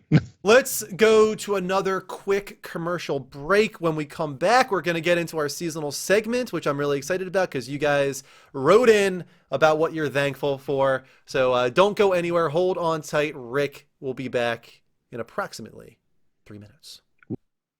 Welcome back to Season 4, Episode 2 of Next Level Gamescast, the Level Up Network's monthly gaming talk show, live on Twitch at twitch.tv/TheLevelUpShow on the 4th Sunday of every month. Make sure you never miss an episode. Hit that heart button here and turn on notifications. Get alerts whenever we go live, either with variety gaming or talk shows. I'm typically on Wednesdays and Sundays. Don't forget to follow Vince as well. Type in !Vince in the chat to get his channel, Agent Vincent 4756. Get on our Discord. Please, at discord.gg/the-level-up-network, become a part of the community, even when I am not live. And also, don't forget that we got the stream timer active. We can work towards a 30-minute after show. We're going to have after show anyway because we're having a pretty tight show tonight. We'll do 3 hours minimum. You guys can make that 4 hours maximum with after show, subs, tips, cheers. Type an !stream timer in the chat to learn a little bit more about that. Right now, we are going to move on to our seasonal segment. We had a really fun time with it last month. Great question, great answers. This time around, we wanted to cater to the Thanksgiving time of year and have you write a thank you letter to something or someone in the gaming landscape. Could be a specific video game, console, studio, developer, peripheral, etc. Make sure to share why you are thankful and how you have been affected in your life by it. And we got 5 responses. Thank you so much to everybody that wrote in. You could do so on the #question of the month channel on our Discord. First up, we got Evil Resonance Z writing in saying, "Dear Blockbuster, I can't begin to express how important you were to me growing up. I was lucky enough to be gifted an SNES." Let me just say first off that whoever says SNES needs to get out. It's SNES. And a few years later, a PS1 by a relative that upgraded to newer systems. I remember going to Blockbuster every Friday as a kid, and the trip was more than just going to the store. Because of an accident I had that left me with scars on my face and missing teeth, I was made fun of just about every day. Empathy was something I was not afforded growing up. Gaming was a way to get away, but getting access to games was not the easiest thing. As a first-generation immigrant and growing up in poverty, visiting Blockbuster was the most exciting day of the week. Playing games was a way to escape to worlds where I was looked up to, and I was the hero. Even stomping on Goombas would cheer me up, even if it was only for the weekend that I had the rental. Fortunately, gaming was something I was able to bond with the handful of friends I did have. Being able to share my gaming experience with them kept me from feeling completely alone. Without Blockbuster, I definitely would not have had the positive interests I could share. Thank you, a faithful Blockbuster card holder." Come on now. I'm a little misty-eyed. What a way to start it. Like, I was like, oh no. Damn, Residents. Damn, Residents. Oh, thank you to Rose as well, coming in with a $5 tippy. Appreciate you, Rose. Giving some diamonds. I think 25 diamonds towards our 300. A little misty-eyed. Yeah, that was really, like, first off, just very well written. And and just you really shared with us, right? Like Yeah. you really just like exposed yourself and let us into your life in a really special way, and I appreciate that resonance. It's a Yeah. wonderful story, and I'm glad that you were able to find that as a as a kid. I remember Blockbuster as well. It's there's I definitely a do. nostalgia there. Hmm. Hollywood Video, Blockbuster. I was just talking Yep. recently with my cousins about Pokemon Snap and how we would go to Blockbuster and bring our cartridge to print out our Pokemon photos. Do you remember that? You probably don't, right? Actually, no, I do. I do remember You that. do? Blockbuster is where I sort of half lived a lot. Like every weekend, that was a rental for me, and that's why I got games done because I only had 3 days because we couldn't buy Yeah. new games. So no, I do remember that Blockbuster. This very much this same kind of deal was just that's kind of where I was able to feed that passion. Was Blockbuster. And you didn't have the internet in the same way back then or at No. all. And so what you were doing was window shopping, basically. You would go and you Yep. would just inspect the box art and you'd be like, Yep. all right, this This was looks cool. interesting. This looks Yeah. cool. It's got a good box art. Let me go for it. It's such a different time, but there's certainly a nostalgia to it all. So, Resonance, I totally understand why you would be thankful for Blockbuster. And, I might be biased because I love getting my emotional heartstrings tugged at, but I feel like Yeah. this is deserving of that perfect 1,000. I yeah. 1,000. 1,000 seasonal points to Resonance for that great response. Thank you for writing in, Yeah. Resonance. Moving on from that, let's go over to King Kurt757, who wrote in saying, Dear Uncle Jay, I remember the younger days of my life visiting grandparents, your mom and dad, house, and being able to hang out with you playing Ninja Gaiden on the original NES. It was one of the earliest memories I have of quote unquote the struggle. Why we would stay up all night pushing to get through to that next level. I do believe I was a lot more adept at video games back then than I am now, having not to rely on save states back then. Remember, we would place a piece of tape over the power button like to hide it from Papa to hold our current level. Then we would pick it up the next morning.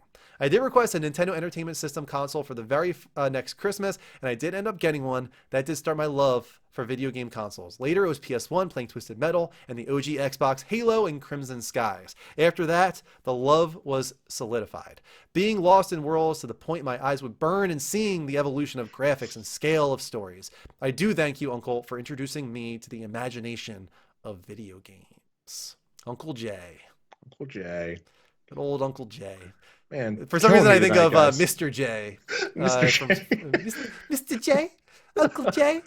Uh, That's another great one. I could totally vibe with that. It reminds me of my cousin Ed. yeah. I talked about him many times and how he used to babysit us, and that was a large part of it. I'm not sure if it wasn't for him like watching us and bringing over his PlayStation and introducing me to Final Fantasy VII and all that. I'm not sure that I would have gone down the gaming path that I did. So I totally understand how family Yeah. can be such a large part in introducing you to these mediums and these hobbies that last your entire lifetime. This is a wonderful post as well. It is. Once again, tugging at the heartstrings. I don't know. Yeah. I don't know if I want to quite put it on resonance level. Like I feel like we gotta set a little bit of a divide here and there. But it's so Little. good. I think I'm willing to give it like a good 900. Was gonna say 900 is where I was at. Let's just drop it down just a little bit. I like it. Yeah. King Thank Kurt, you, King thank Kurt. you so much. A wonderful response. 900 seasonal points to you, sir. Let's move on over to Darkside Retro, who writes, Dear Microsoft, I remember one Christmas morning, I've always wanted a Microsoft gaming system and finally got an Xbox 360. I was so excited that morning, setting everything up. I was blown away on the wireless controller. And I also was introduced to online multiplayer for the first time, making new friends and engaging to talk to other people. To this day, I'll never forget that morning, and I appreciate every moment I had, and it was Microsoft that got me into gaming. Thank you for being there, Microsoft. Xbox 360 was a juggernaut, man. You can't understate really No. what Xbox Live was at that time. They obviously introduced it with Xbox, and let's not forget Dreamcast introduced the broadband adapter and all Yeah. that. I think it was actually not even an adapter; it was just built into the console. It was built But in. It was PlayStation 2 that had the yeah, exactly. network adapter. But Xbox Live, man, Xbox Live was a beast. It really gave PS3 a run for its money at that time, especially in Oh yeah, it America. I'm surprised that it was his first like real console experience that got him into gaming because I don't know if Retro is in the chat, but he's around my age. So Xbox 360 was 2006. So he was like 18, really. 18 was when he really got into gaming in a big way. So he kind of waited until his teenage adult years to find the medium, which is interesting. Usually people find it when they're younger. Yeah, I mean, like Yeah. I remember seeing 360s in the mall and being, what was it? Oh my God, it was King Kong the game. Yeah. And the ape and the T-Rex fight. Oh my God, that blew my mind as a kid. I was like, oh, look at these graphics, these are so amazing. Peter Jackson getting into game Oh development. my Yeah. That was a God. time when like directors like even Steven Spielberg got in on Yeah, oh god. Well, I was going to say Roblox. It wasn't Roblox, but it was like a block game. I can't remember. So bizarre for like that to be like he's like this big narrative like driven director, great adventures in his movies, and he makes this block game. I was like, what? Like Spielberg, this is what you decided to go with? But yeah, Jackson wasn't the only one at the time. And I feel like I remember Guillermo del Toro too. Yeah, del Toro got in. Not even like I'm not even talking about PT or Yeah, he was anything in like that. There something was else. another one as well, a horror game that I feel like never materialized. Yeah, something like that clicks my brain, We're but getting off the rails now, though. we are. We But are. retro, I could, if that was like your first real experience, I could understand how Xbox 360 was the one to hook you. That was so much what brought people together Together. in gaming. In online, insane might be the name of it. Resonance. So I completely understand that. I think like a middle of the road. You answered the question. I didn't quite dive into it the same way that Kurt and Resonance did, but I think it's like right down the middle. So maybe 500 seasonal points to retro, and I think Yeah. he also did a better job this month with his grammar and spelling. Yes. So thank you for improving on that. Retro. Let's give Dark Side Retro if he's in here. Is he? He is here. Let's give him 500 seasonal points. Thank you. Thank you for sharing your response. Store Norwegian Yeller writing in saying, "Dear Modern Warfare 2, I want to thank you for being the thing keeping me sane as a teenager, letting go of the world and escaping into a world where I was no one, but another player just going along like someone else. During a time with trouble at home, trouble at school, and a social network that had dissolved with a change of school, you were the one thing that was a constant and I didn't have to worry about. You were also the groundwork for new friendships. I met people from across the world who I played with. If only briefly, the friendships I made were incredible. As well, you led me to discover live streaming sites, which led me to Twitch, which led me to eventually here. And I could not have been happier about the path you took me down." that. Aw. Aww. Store. I know. It's like it's almost the same thing. Like you have Store. You just see him on Discord and see how he talks and anything like that, and you get something like that. It's just like, Yeah. damn it. It's a very nice response, and we're so happy that you found us, Yes, Store. we are. And it kind of is something similar to retro in a way, like what we were talking about. And Modern Warfare 2 was the 360 generation, and that Yeah. was that moment in time where so many people were finding new friends from across the world.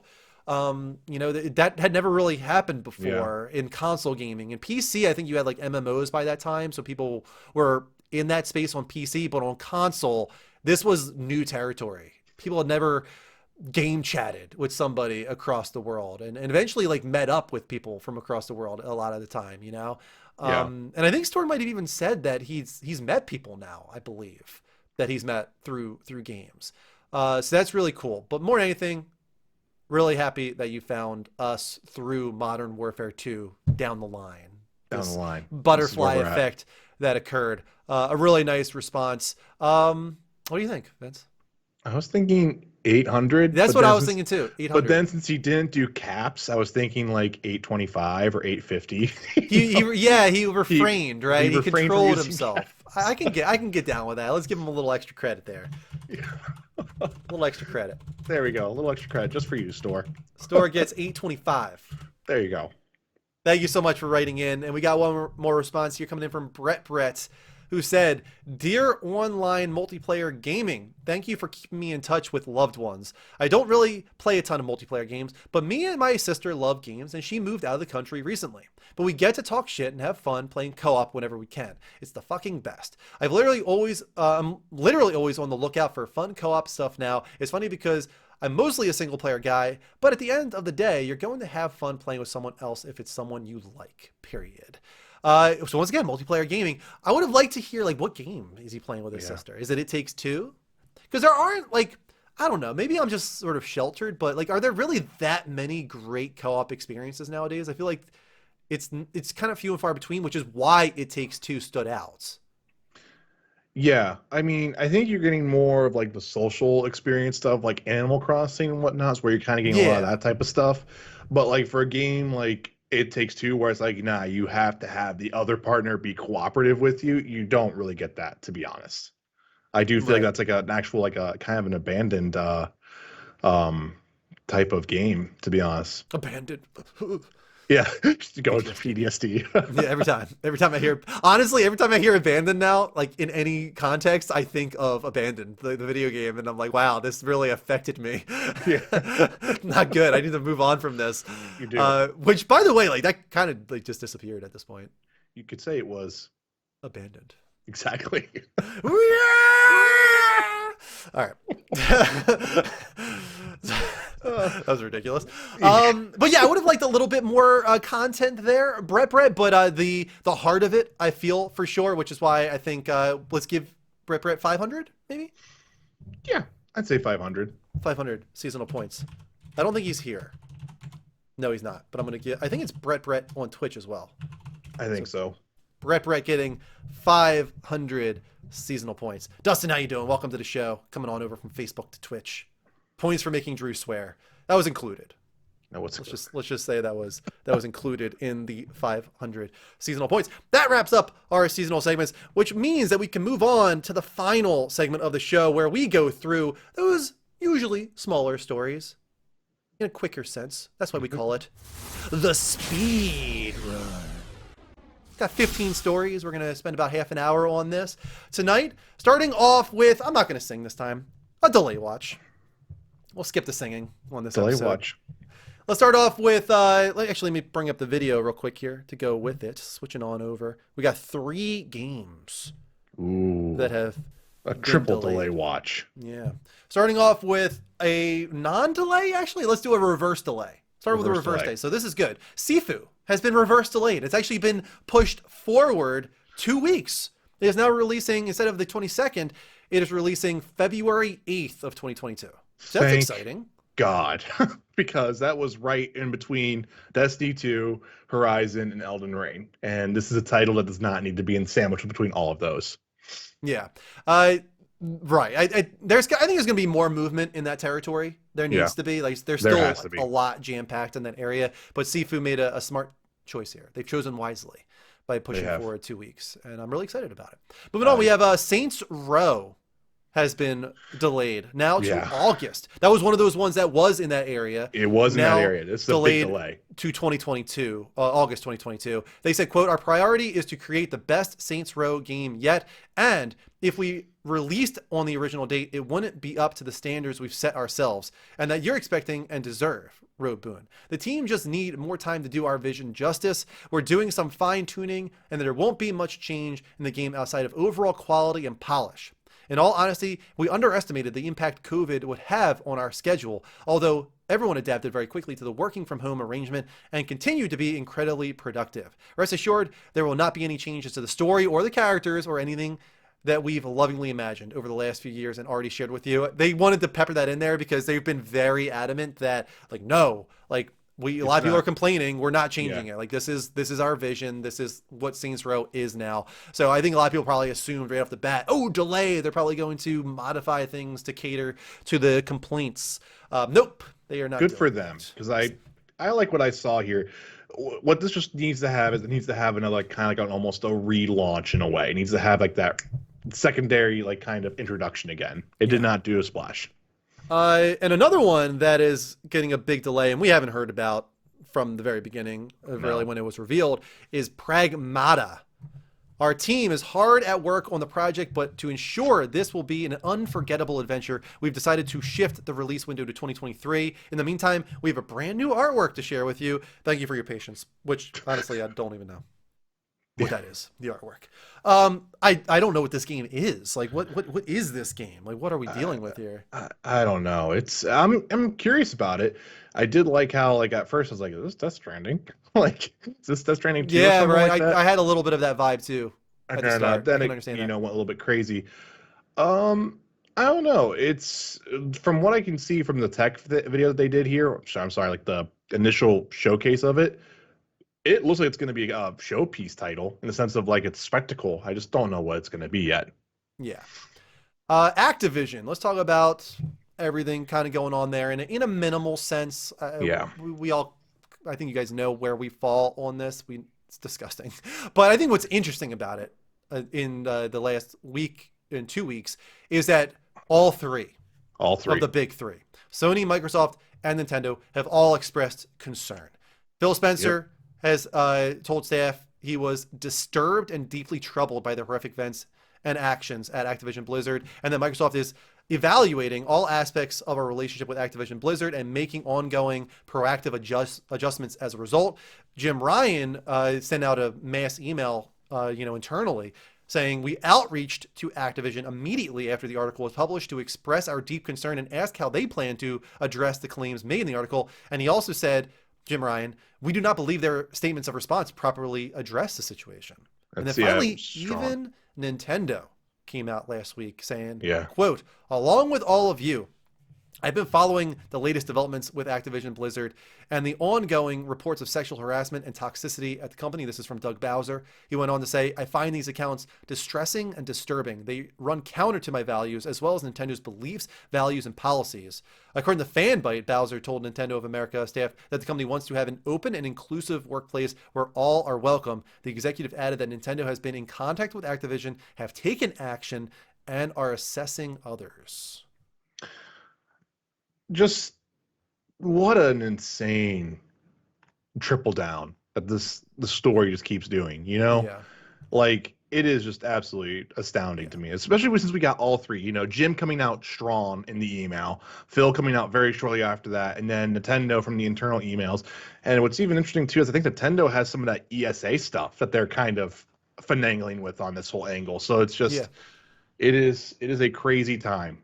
You have to wonder, like, what can they do? Like, so let's say that he doesn't resign, which he should, obviously. Kotick should resign. But he's been really sticking to his guns so far, even with all three coming out. But let's not forget that PlayStation is the one that took Cyberpunk 2077 off their store. That was a big move. That was a big statement at the time. The one that could have permanently damaged their relationship with a very big studio. Yeah. Would they remove Call of Duty Vanguard if Bobby Kotick doesn't resign, to be like, all right, this is what we're doing to try and push this? So the cynic in me says no, but let me clarify that a little bit more.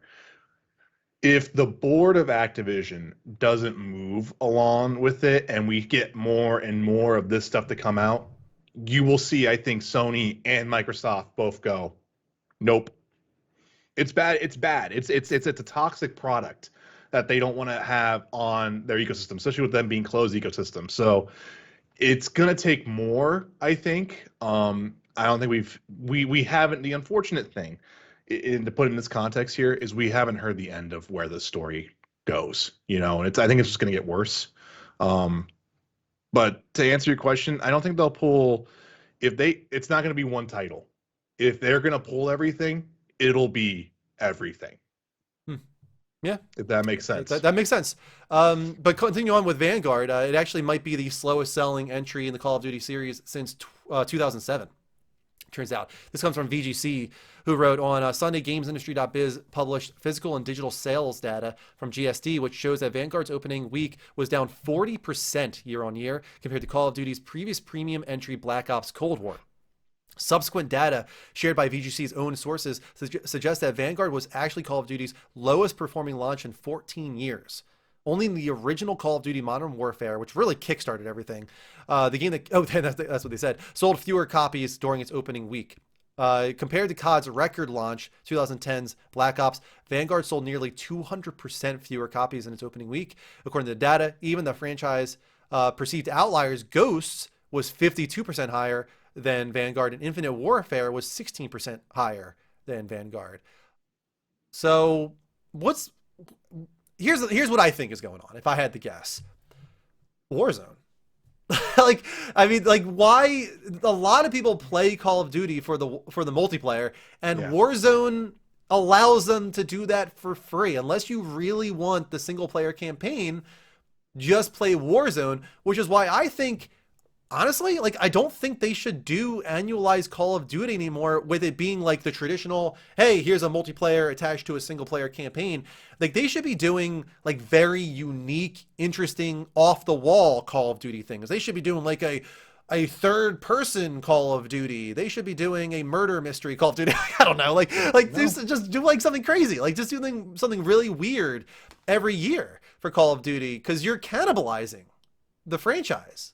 Like I told you, man, this loops all the way back to the Halo Infinite story that we did at the very top of the show. It's free to play is the market now. Having a premium multiplayer attached to a title now isn't a thing. It's not going to be a thing. I get that, is going to be how some people want to play it, but in all honesty, they need to move it as a platform. And it needs to be every season. This is what we're doing. Let's put all the game modes in. And if you want all this type of stuff, great. Just pay a premium pass for it.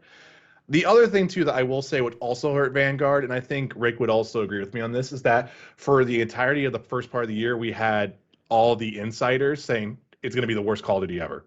Yeah. It's going to be the worst Call of Duty ever. And then, like, within, 2 months before release, it was like, oh, no, guess what? It's going to be the best thing ever. It tried to do that whole from what I hear, it's not a bad game. Like, it really should have been a lot worse from everything I'm hearing. Like, it's a polished Call of Duty game. It's got a solid single-player experience, solid multiplayer. Yeah. It's Call of Duty. It's more Call of Duty. It's not like this was like, oh, my God, they fell apart. What a disastrous bomb this was. Like, it's more Call of Duty. So the insider hurt comments probably did hurt, Rick. I agree. Yeah. And it looks like, based on the poll so far, not too many, but 2 not interested. Rick played it. He thought it was all right. A polished turd. I can't speak to it. I haven't played a Call of Duty campaign in a super long time. But let's move on to a story I'm really excited about. It might be related to the Game Awards. There is a rumor gaining more and more traction that the upcoming PlayStation remake that has been rumored to be revealed in December is Chrono Cross. VGC writes, Chrono Cross, which was released for the original PlayStation in 1999, was one of the many unannounced titles listed in NVIDIA database leak in September, a list the company subsequently admitted was real, even if it said the games didn't necessarily exist. And according to Xbox era co-founder Nick Baker, the remake in question is Chrono Cross Remastered. Chrono Cross Remastered, I think, was already on the NVIDIA leak list, so the game shouldn't be a surprise it was on NVIDIA's list. But I was told that the VGC article is about Chrono Cross Remastered. That's what he said. He also went on to say, what else I was told, because everyone's working under the assumption that it's a PlayStation exclusive. I've been told that it's not. The only word that was used was multi-plat. I mean, that could be PC. Yeah. PC is a platform. Now, when I hear JRPG and multi-plat, I automatically assume PC. PlayStation Switch, that's my assumption. That's not what I was told. That's just my assumption. All my source said to me was multi-plat. Baker continued, but I think there's confusion because it says that the PlayStation is set to announce it. So everyone is just working under the assumption that PlayStation announcing something that is would be exclusive, which they don't always do. Pragmata isn't exclusive. They announced plenty of stuff that isn't exclusive. Here's the thing, though. Nate Drake, I just saw today, like 3 hours ago, on the PlayStation Studios topic on Resetera, said that he heard it's not just a remaster. Like, it's not just, hey, we're porting it, we're doing like the FF8 remastered thing. Like, this is a remake. Wow. Now, when I say remake, low budget remake. It's not 7 remake, but it's probably like a Secret of Mana type remake where they're like making 3D with like 3D environments and maybe new music, maybe even voice acting. Like, it's a little bit of a level up from a remaster. Step up. Yeah. It's a step up. I'm so excited. I can only imagine. I hope that happens for you guys. Do you think it's the Irish music? I mean, you guys tell me that's been the only thing that makes sense, right? Is At that the this only point, one? I feel like it makes sense. Yeah, Okay. especially considering Mitsuda was involved and he is the composer behind the Chrono series. Like, it's got to be Chrono. Gotcha. Well, like I Yeah. said, I hope it happens. All the stars are aligning at this point that Chrono is going to be revealed at the Game Awards. Have to wait and see. Let us know in the chat. What do you think it's going to be? Do you think it's going to be a remake, a remaster, or neither? We're going to move on to a short little story here. Sony has now patented the PS5 faceplates, and maybe even has official alternative faceplates to come. Dbrand has been trying to get around this for a while now. You can see up on screen right now, actually, their new plates, which are their own design with curved edges and this new fan system. I don't know if that allows them to get around this new patent from PlayStation, but yeah, we're going to have a which kind of makes everything Ooh. else obsolete, in my opinion. Like, you're going to want the official PlayStation ones, Well, especially if they start doing really unique, cool things with like different game franchises, yeah. themed faceplates. I'm excited actually to see what they do there. Like, I don't understand why this isn't always a thing. Like, Xbox had this, the 360, I remember, with faceplates, and a lot of people jumped on that. The PS5, like, I've watched videos. It is really easy to take off the PS5 faceplates and It put is. on new ones. Super duper easy. So yeah, man, like, make $20 a pop on these things easily, no problem. Yeah, I don't get it either. Multiversus has been officially revealed. A lot of rumors, of course, for a while there, but now we know it's a thing, and we all also know part of the initial roster. Arya Stark, Batman, Bugs Bunny, Finn the Human from Adventure Time, Garnet, Harley Quinn, Jake the Dog, Rain Dog, which is a new original character, Shaggy, Steven Universe, Superman, Tom and Jerry, and Wonder Woman are all we know so far, but there is more to come.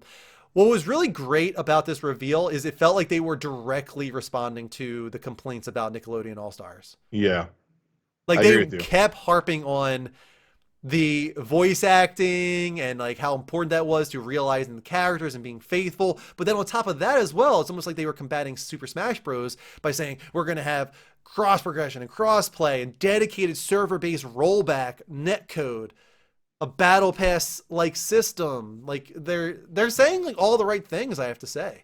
Free to play as well. Yeah, I'm keeping my eye on this. It'll be curious to see how this actually goes out. Like, this is gonna be cool.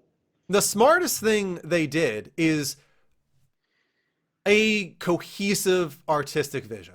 Yes, that was gonna just say 'cause this is actually the first time I'm actually seeing footage of it, and I'm actually kind of amazed. I was like, wow, this is actually pretty even on everything. Yeah, There's like, not really the anything best over the example top. of it, because it's the outlier of like, wow, that character's in this, is Arya Stark. There she is. They completely redesigned Arya Stark. They made a design that fits this vision. And that's what they needed to do. That's 100% what they needed to do. If they bring Neo from the Matrix in, Yep. they bring Tony Soprano in for some really weird reason, like, that's what they need to do. They need to really reinvent them in their design to fit with this style. And I think that they will. So that's really cool. Let's put a poll in the chat, actually. What do you guys think will be your main of the revealed characters? Phil Spencer supports legal emulation. He said, quote, "My hope, and I think I have to present it that way as of now, is as an industry, we work on legal legal emulation that allowed modern hardware to run any within reason. Older executable, allowing someone to play any game. Anybody should be able to buy any game or own any game and continue to play." I mean, that'd be great. Be great. It's not easy to do, and I'll be honest, like, I don't think 90% of the gaming audience really cares that much. Like, if it was easy, like, yeah, definitely, like, make it so that every game is still available, playable on every single console through emulation. But until it's so simple that it's like, oh yeah, we'll do it, it's going to require the audience to say, we want this, you better do it, we're not going to get your console, like, which is not happening, I don't think. And the cynic also me just sits there and says, yeah, and it's another thing that we can hide behind a subscription service or something. Like, Yeah. it's kind of what I just see that being later down the line. That's Yeah. the cynic in me. I'm sorry. I can't disagree with that. Yeah, for sure. We have new Stranger in Paradise details. This is the Final Fantasy Origin game coming out next So year. much chaos. IGN writes, Square Enix introduced Captain I don't know how to say it. It's actually a character from Final Fantasy 1. A pirate who Jack and his companions will encounter. They'll run into Piquet at a pirate ship moored in the Provoca Seagrot, a location from the original game. A new location in the game. Maybe they're revealed. I could have sworn I saw somebody say this was actually in Final Fantasy 1, Provoca Seagrot, but I could be wrong. The pirate captain swings a two-handed axe in battle. Other characters introduced include Cornelia's royal family, comprised of the king, Queen Jane, and their daughters Sarah and Mia. I think those two characters were in Final Fantasy 1, if I remember right. Square Enix also went over the break gauge system in combat, where combos and abilities will reduce the enemy's gauge. Once depleted, you can defeat the enemy with a single blow. There's also a new ability called the Soul Shield, which absorbs enemies' attack and allows you to fire it right back at them. And much like Dark Souls, Jedi Fallen Order, and other games in the genre, healing Jack at a checkpoint cube will also resurrect all monsters in the area. If you fail in combat, you respawn at the last cube you healed at. This latest trailer definitely looked a lot more promising to me because it's not them in like Abercrombie and Fitch attire. Like it felt like, okay, yeah, this looks like Final Fantasy now. You know what I mean? I didn't really get much of the video there. But yeah, I mean, it looks pretty cool. Like I'm kind of there for the cheesy story and the good combat. Like I don't think it's going to be something I play at launch because I'm going to have a backlog of things I want to play. But I think I will try to get around to this next year at some point. Yeah, I mean, I probably won't touch it as much as I loved Niho and everything like that. I don't know. I tried the other demo and I was just like, nah. I haven't tried the demos yet. Yeah. Which I missed out on that. It's not my wheelhouse, in all honesty. It really, truly isn't. That's something more that like your channel does a better job with because that's how you play, Thanks. Yeah, props. Elder Scrolls 6 is pretty much confirmed as an Xbox console exclusive. Quote here. It's not about punishing any other platform. Like, I fundamentally believe all the platforms can continue to grow. This came from Phil Spencer. But in order to be on Xbox, I want us to be able to bring the full, complete package of what we have. And that would be true when I think about Elder Scrolls 6. That would be true when I think about any of our franchises. There you have it. Yay. Stop hoping that this game will come out on PlayStation. It's not going to come out on PlayStation, especially at launch. Maybe I don't know, maybe many years down the line they'd be willing to. I don't know. Even that's pushing it, I think. I think that's pushing it. We'll see. Yeah. We never know what happens in the future. Yeah. Speaking of Xbox exclusives, we have two new ones that were reportedly leaked. IGN writes, details have seemingly leaked about two new Xbox exclusives from Compulsion Games. They did We Happy Few and Obsidian Entertainment, who did The Outer Worlds, the former of which is described as a single-player Southern Gothic adventure. According to Windows Central, Compulsion's first game with Microsoft is codenamed Midnight. It is reportedly a third-person game set in a dark and fantastical world. The protagonists seem, I don't believe we have it on video here, unfortunately, but there was some artwork released. Seen in the middle section of concept art is a dark-skinned woman with braided hair. Midnight apparently draws its inspirations from America's Deep South and is a coming-of-age story. It is also a solely single-player game. It apparently won't be ready for an official reveal or launch until the next few years, however. So this is far away. The second game comes from Obsidian Entertainment, codenamed Pentiment. Pentiment. A 12-person team is developing the game and is led by Josh Sawyer, who previously worked on Fallout New Vegas and Pillars of Eternity. Jeff Grubb said that Pentiment, I have a hard time saying that. I want to say like pertinent or anything. Pentiment draws inspiration from games like Disco Elysium and will be a narrative RPG rather than a combat-focused one. But more importantly, the game is a murder mystery set in the 16th century in which players will be able to investigate and accuse other characters in the game. However, these accusations have consequences. If you're wrong, then a snowball effect occurs. The game will slowly unfold into full-blown conspiracy. Supposedly has a 2022 launch. I need that game so much right now. Murder mystery sounds pretty fun, yeah. Well, and this plays exactly to Obsidian's strengths, their narrative and their dialogue. If there's not combat and you're doing that type of stuff, oh boy, I'm going to have fun with this. If you are having trouble picking up a PS5, I've got terrible news for you. Sony has cut 2021's PS5 production targets by 1 million, so it's going to become even more difficult. Bloomberg writes, the Tokyo-based entertainment giant Ninehod previously targeted more than 16 million units assembled in the year ending March, setting it up to achieve its sales goal for the period and also get a head start on the subsequent year's production. The company has now cut that number down to about 15 million, making its aim of 14.8 million PS5 sales by March difficult. One top Japanese game publisher has found players who used to buy PlayStation versions of all its games now gradually shifting towards purchasing the PC edition. A lot of people think that's probably Capcom. Here's the thing. Black Friday numbers are partially out. Xbox Series X is the big winner, and here's why. Because nobody can find Series X or PS5. This is very, very bad news for PlayStation. People are buying Xbox because they can't find PlayStation. The good news is they're actually producing still a lot. They're pretty much neck and neck with PS4 production. Like it's not like they're not producing a lot. It seems like they're not because you can't find them.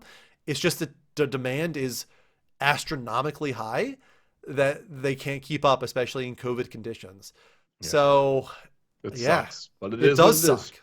I feel for everybody that cannot find one, but did anybody pick up something on Black Friday? Let us know in the chat. Did you get a PS5? Did you get an Xbox Series X? Did you get an Xbox Series S? Or none of the above? Moving on for us, Epic Games has made an acquisition, and it is Harmonix. Yeah, the more I read in this, the more I was kind of bummed, to be honest. Like, it's a glass half full, half empty type deal, you know? Yeah. They get the security, because I think Harmonix is really important for the game development industry, to be honest. But the fact that, like, it seems like we're doing stuff in Fortnite now is just kind of like, hooray. You know? Yeah. It's sad. But it is what it is. It is what it is. I'm glad that they have found security. Yeah, that's what I was going to say. For security, sure. Yeah. Because, yeah, I mean, they're behind Rock Band. I mean, they were behind Amplitude way back in the day, I want to say, if I remember right. You know, Rock Band was a great little franchise, and it actually had a fourth entry come out not that long ago. So it's good that they're alive and well, and they're going to keep kicking. Speaking of acquisitions, was it? I'm trying to remember. This is about the new game they're developing, but wasn't Weta acquired by Unity? Yes, Weta was acquired by Unity. And on top of that, following the acquisition, we now have reports that they're working on a new game based on a major worldwide IP.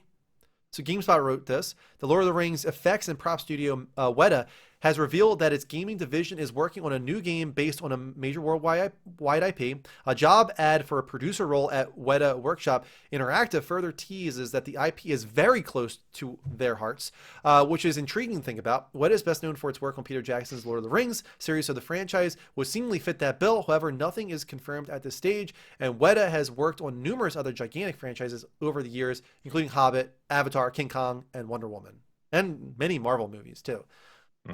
So yeah, I mean, this is exciting. I really wonder what they might be referring to. A major worldwide IP that is close to their hearts. I mean, Lord of the Rings is very close to their hearts, obviously. Yeah. But yeah, I don't know. There's a lot of Lord of the Rings stuff coming, isn't there? A lot of Lord of the Rings Gollum. Stuff. We have Gollum, which that'll be an interesting project to see how that comes out, you know. Like not comes out, I'm sorry, but how that comes out. That'll be interesting to see that. We have the Amazon show. That's going to be huge. And then just, I feel like the Amazon show is going to just start a fire that's not going to stop for a while again, you know? Yeah, for sure. Let's skip forward a little bit in our video here because we got one final story, and that is that Sony has patented something. It is a new controller, PlayStation controller meant for phones. I believe I have the video or the image. There it is up on screen. So pretty much it's a long controller with a slot. I'm assuming it has like a sort of like spring loaded type situation to it where it can like close in and out and kind of encapsulate the phone. And otherwise it resembles a DualShock 4 or a DualSense. Hopefully, like if it's really great, it'll have like DualSense features like the haptic feedback and the adaptive triggers. And if it does have that and it works really well with remote play, I could see this doing well. Remote play I've heard really good things about, especially on PS5. So, you know, remote playing your phone to PS5 with this controller surrounding it seems like it could be pretty neat. That's what I think. Thank God it's not the boomerang. Yeah, right. I want the boomerang. PS3. God, remember when they thought about doing that? Do you think like this could be their way of like kind of combating the Switch, but like, do you think there's any chance that they do a handheld, but it's like a handheld that's not at all meant to cannibalize their studios? And it's like, oh, now you have to work on a handheld game and you can't work on a PS5 game. Or it's just like, this is pretty much like a Steam Deck. It's just like, hey, it's PS5 games, but in like 720p. I mean, that would be where game development would be going to. If you would have Mark Cerny or whoever would be designing that technology, that would be the goal. It would be to where like that's what's really cool about the PS5 in a way. I'm sitting here like trying to say, look at it, and that's like you guys can't see it. I'm an idiot. I'm sorry. When you're running PS4 games, you're running that natively on the console. Like that's the cool thing about it. Like you're not running that in a wrapper for backwards compatibility. You're running your PS4 games on the hardware. Because of how they design that, why it's designed the way it is. And I would think if you do a portable version of something like that, you would have to kind of take that philosophy with you to where, like, yeah, you say like a Steam Deck, 720p, a little bit lower, and that's it, But there won't be that whole you have to make a portable version. It's just you have to scale that down, and that's a challenge itself because it's scaling down isn't 100% a thing to where it's like, oh yeah, you just lower the resolution down to 600p. It doesn't work that way. Yeah. But it recovers a lot of the hurdles you would have for saying, okay, you need to do this. And it's like what happened with the PS3, the PS4, and the PS Vita. Whenever like you had something like Sly Cooper came out, that was 3 different versions of the game. That's hard to do. Yeah. Yeah, I think that they might need to find some solution because they're losing Japan in such a major way. And they could easily get a foothold back in it if they were to really embrace mobile and handheld. But Yeah. I don't want them to do it in a way that at all takes away from PS5 development. That's the main reason I Yeah. never wanted a Vita 2, because it's like, no, I do not want Naughty Dog working on a Vita game.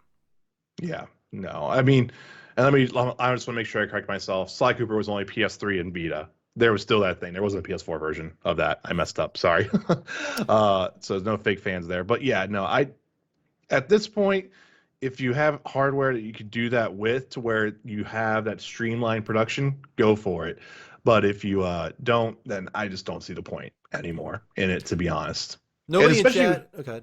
And I was going to say, especially with mobile titles being a different beast, in my opinion. Like, I think that's why I never really clicked with the Switch to begin with, because I don't take mine for portableness. Like, I've never enjoyed that about my console. Like, it was great to take it on vacation because it was easy to take on vacation. But we plugged it to the TV and we played Smash and Rise on the TV. I didn't play that in portable mode. It wasn't my thing, Right. So. We did get a couple responses in chat, and nobody has used Remote Play.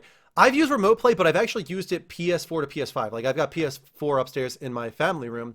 My PS5 is down here, and I've remote played my PS5 on my PS4 upstairs, and it worked really well. Nice. Like, That's no, pretty cool. like it felt like no lag at all. I played Demon Souls on it, and I was like, wow, this looks pretty good. And Yeah. and I'm not having any type of latency that's ruining the experience. So if it works that well on phone, on a tiny screen, like, I'm sure the game will probably look pretty solid. If you have like a 4-5 inch screen at 720p, that's totally fine. Yeah. They could make it work, I think. If they had like a dedicated handheld that's just, hey, your entire PS5, PS4 library on this thing, but it's 720p 60. Yeah. I think people might jump on it.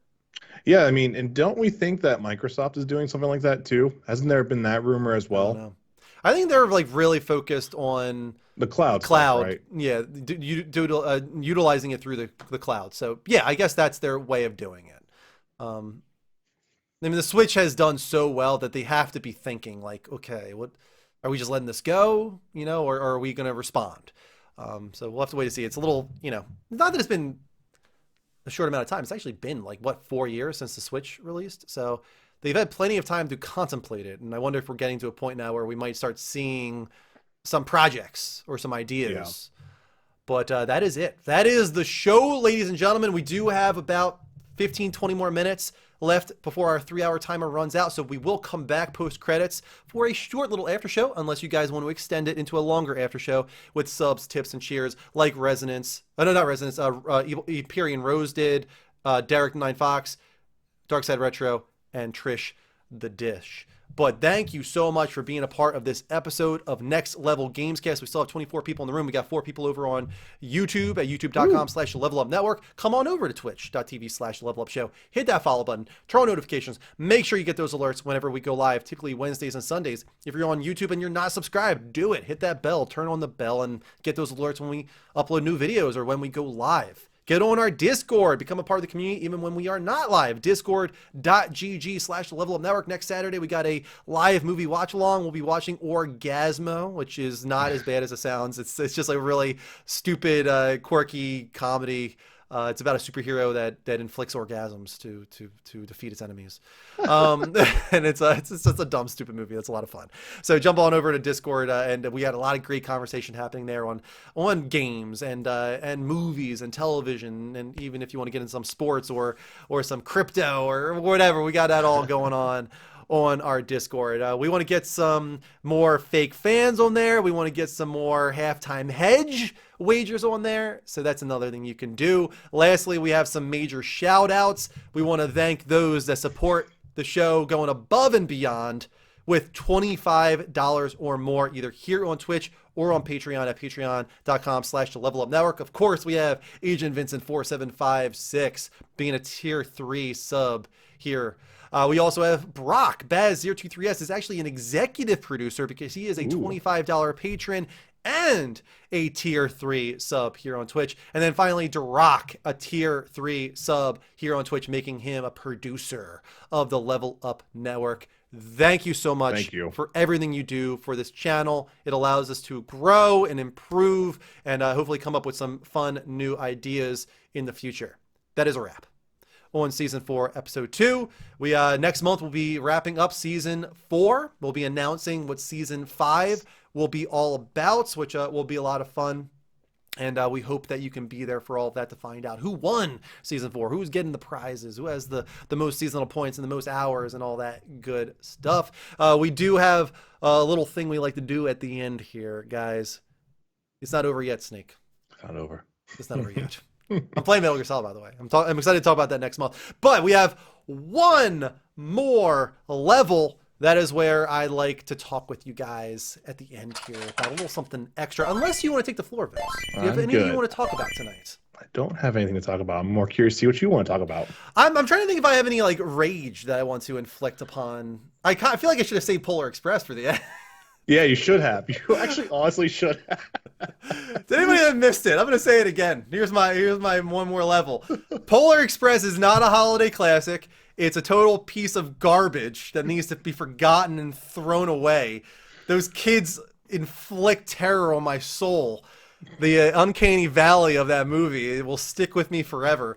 And also just the fear and terror inflicted upon those characters as well is something that will last my entire lifetime. Also want to say real quick, Die Hard is not a Christmas movie, and you need to get the hell out of here if you think it is. Neither is Nightmare Before Christmas, actually. Screw you if you think Nightmare Before Christmas is a Christmas movie. Wow. Wow. That was a little bit more like... You should tweet that they're out. straddling the line. I feel like that was straddling the line. See what your ratio is on that one. Yeah. That one's straddling the line. That one's like a holiday movie. Iron Man 3 is not a Christmas movie. Get out of here with that. That is not a Christmas movie. Yeah, no, I honestly... A movie taking place at Christmas does not make it a Christmas movie. You guys, it has to be themed around Christmas. Like that needs to be like a central part of the film for it to be a Christmas movie. You can't just be like, oh, it takes place at Christmas. It's a Christmas movie. Like, no, get out of here with that. All right. Wow, I know it has a Christmas land, but it also has a Halloween land. It also has a Thanksgiving land. They don't go there. They also have an Easter land. They don't go there. But still, like it's a holiday movie, I guess you could say. I feel like you've hit the hornet's nest here. I don't know. I have to watch Hawkeye. I don't know. Is there like a lot of Christmas content in Hawkeye? Is there, like their themed stuff around Christmas? Are they like trying to get home for Christmas or something? I don't know. I need to watch it. I haven't watched Hawkeye yet. If there's like a thing like in there, it's like, oh, we got to do this before Christmas. We got to get home for Christmas. We got to like do this thing because of Christmas. Like then it's a Christmas show. But if it's just like, hey, it's snowing in the background, there's Christmas decorations. No, like I don't think it's a Christmas show. It's a superhero show around Christmas time. I still think you should tweet this out. I really think you should tempt the internet here. See what happens. I'll think about it. We could continue this conversation actually in our short little after show we still have going. But to those that are heading out, we really appreciate you being here. Hit that follow button once again. Come back on Wednesday for me. I'll be doing more Metal Gear Solid, which is not a Christmas game, by the way, guys, just because it takes place with snow. Doesn't make it a Christmas game. It's just a snowy game. So come back for that. I'll see you guys next time. Until then, take care. And as always, don't forget to level up. Level up.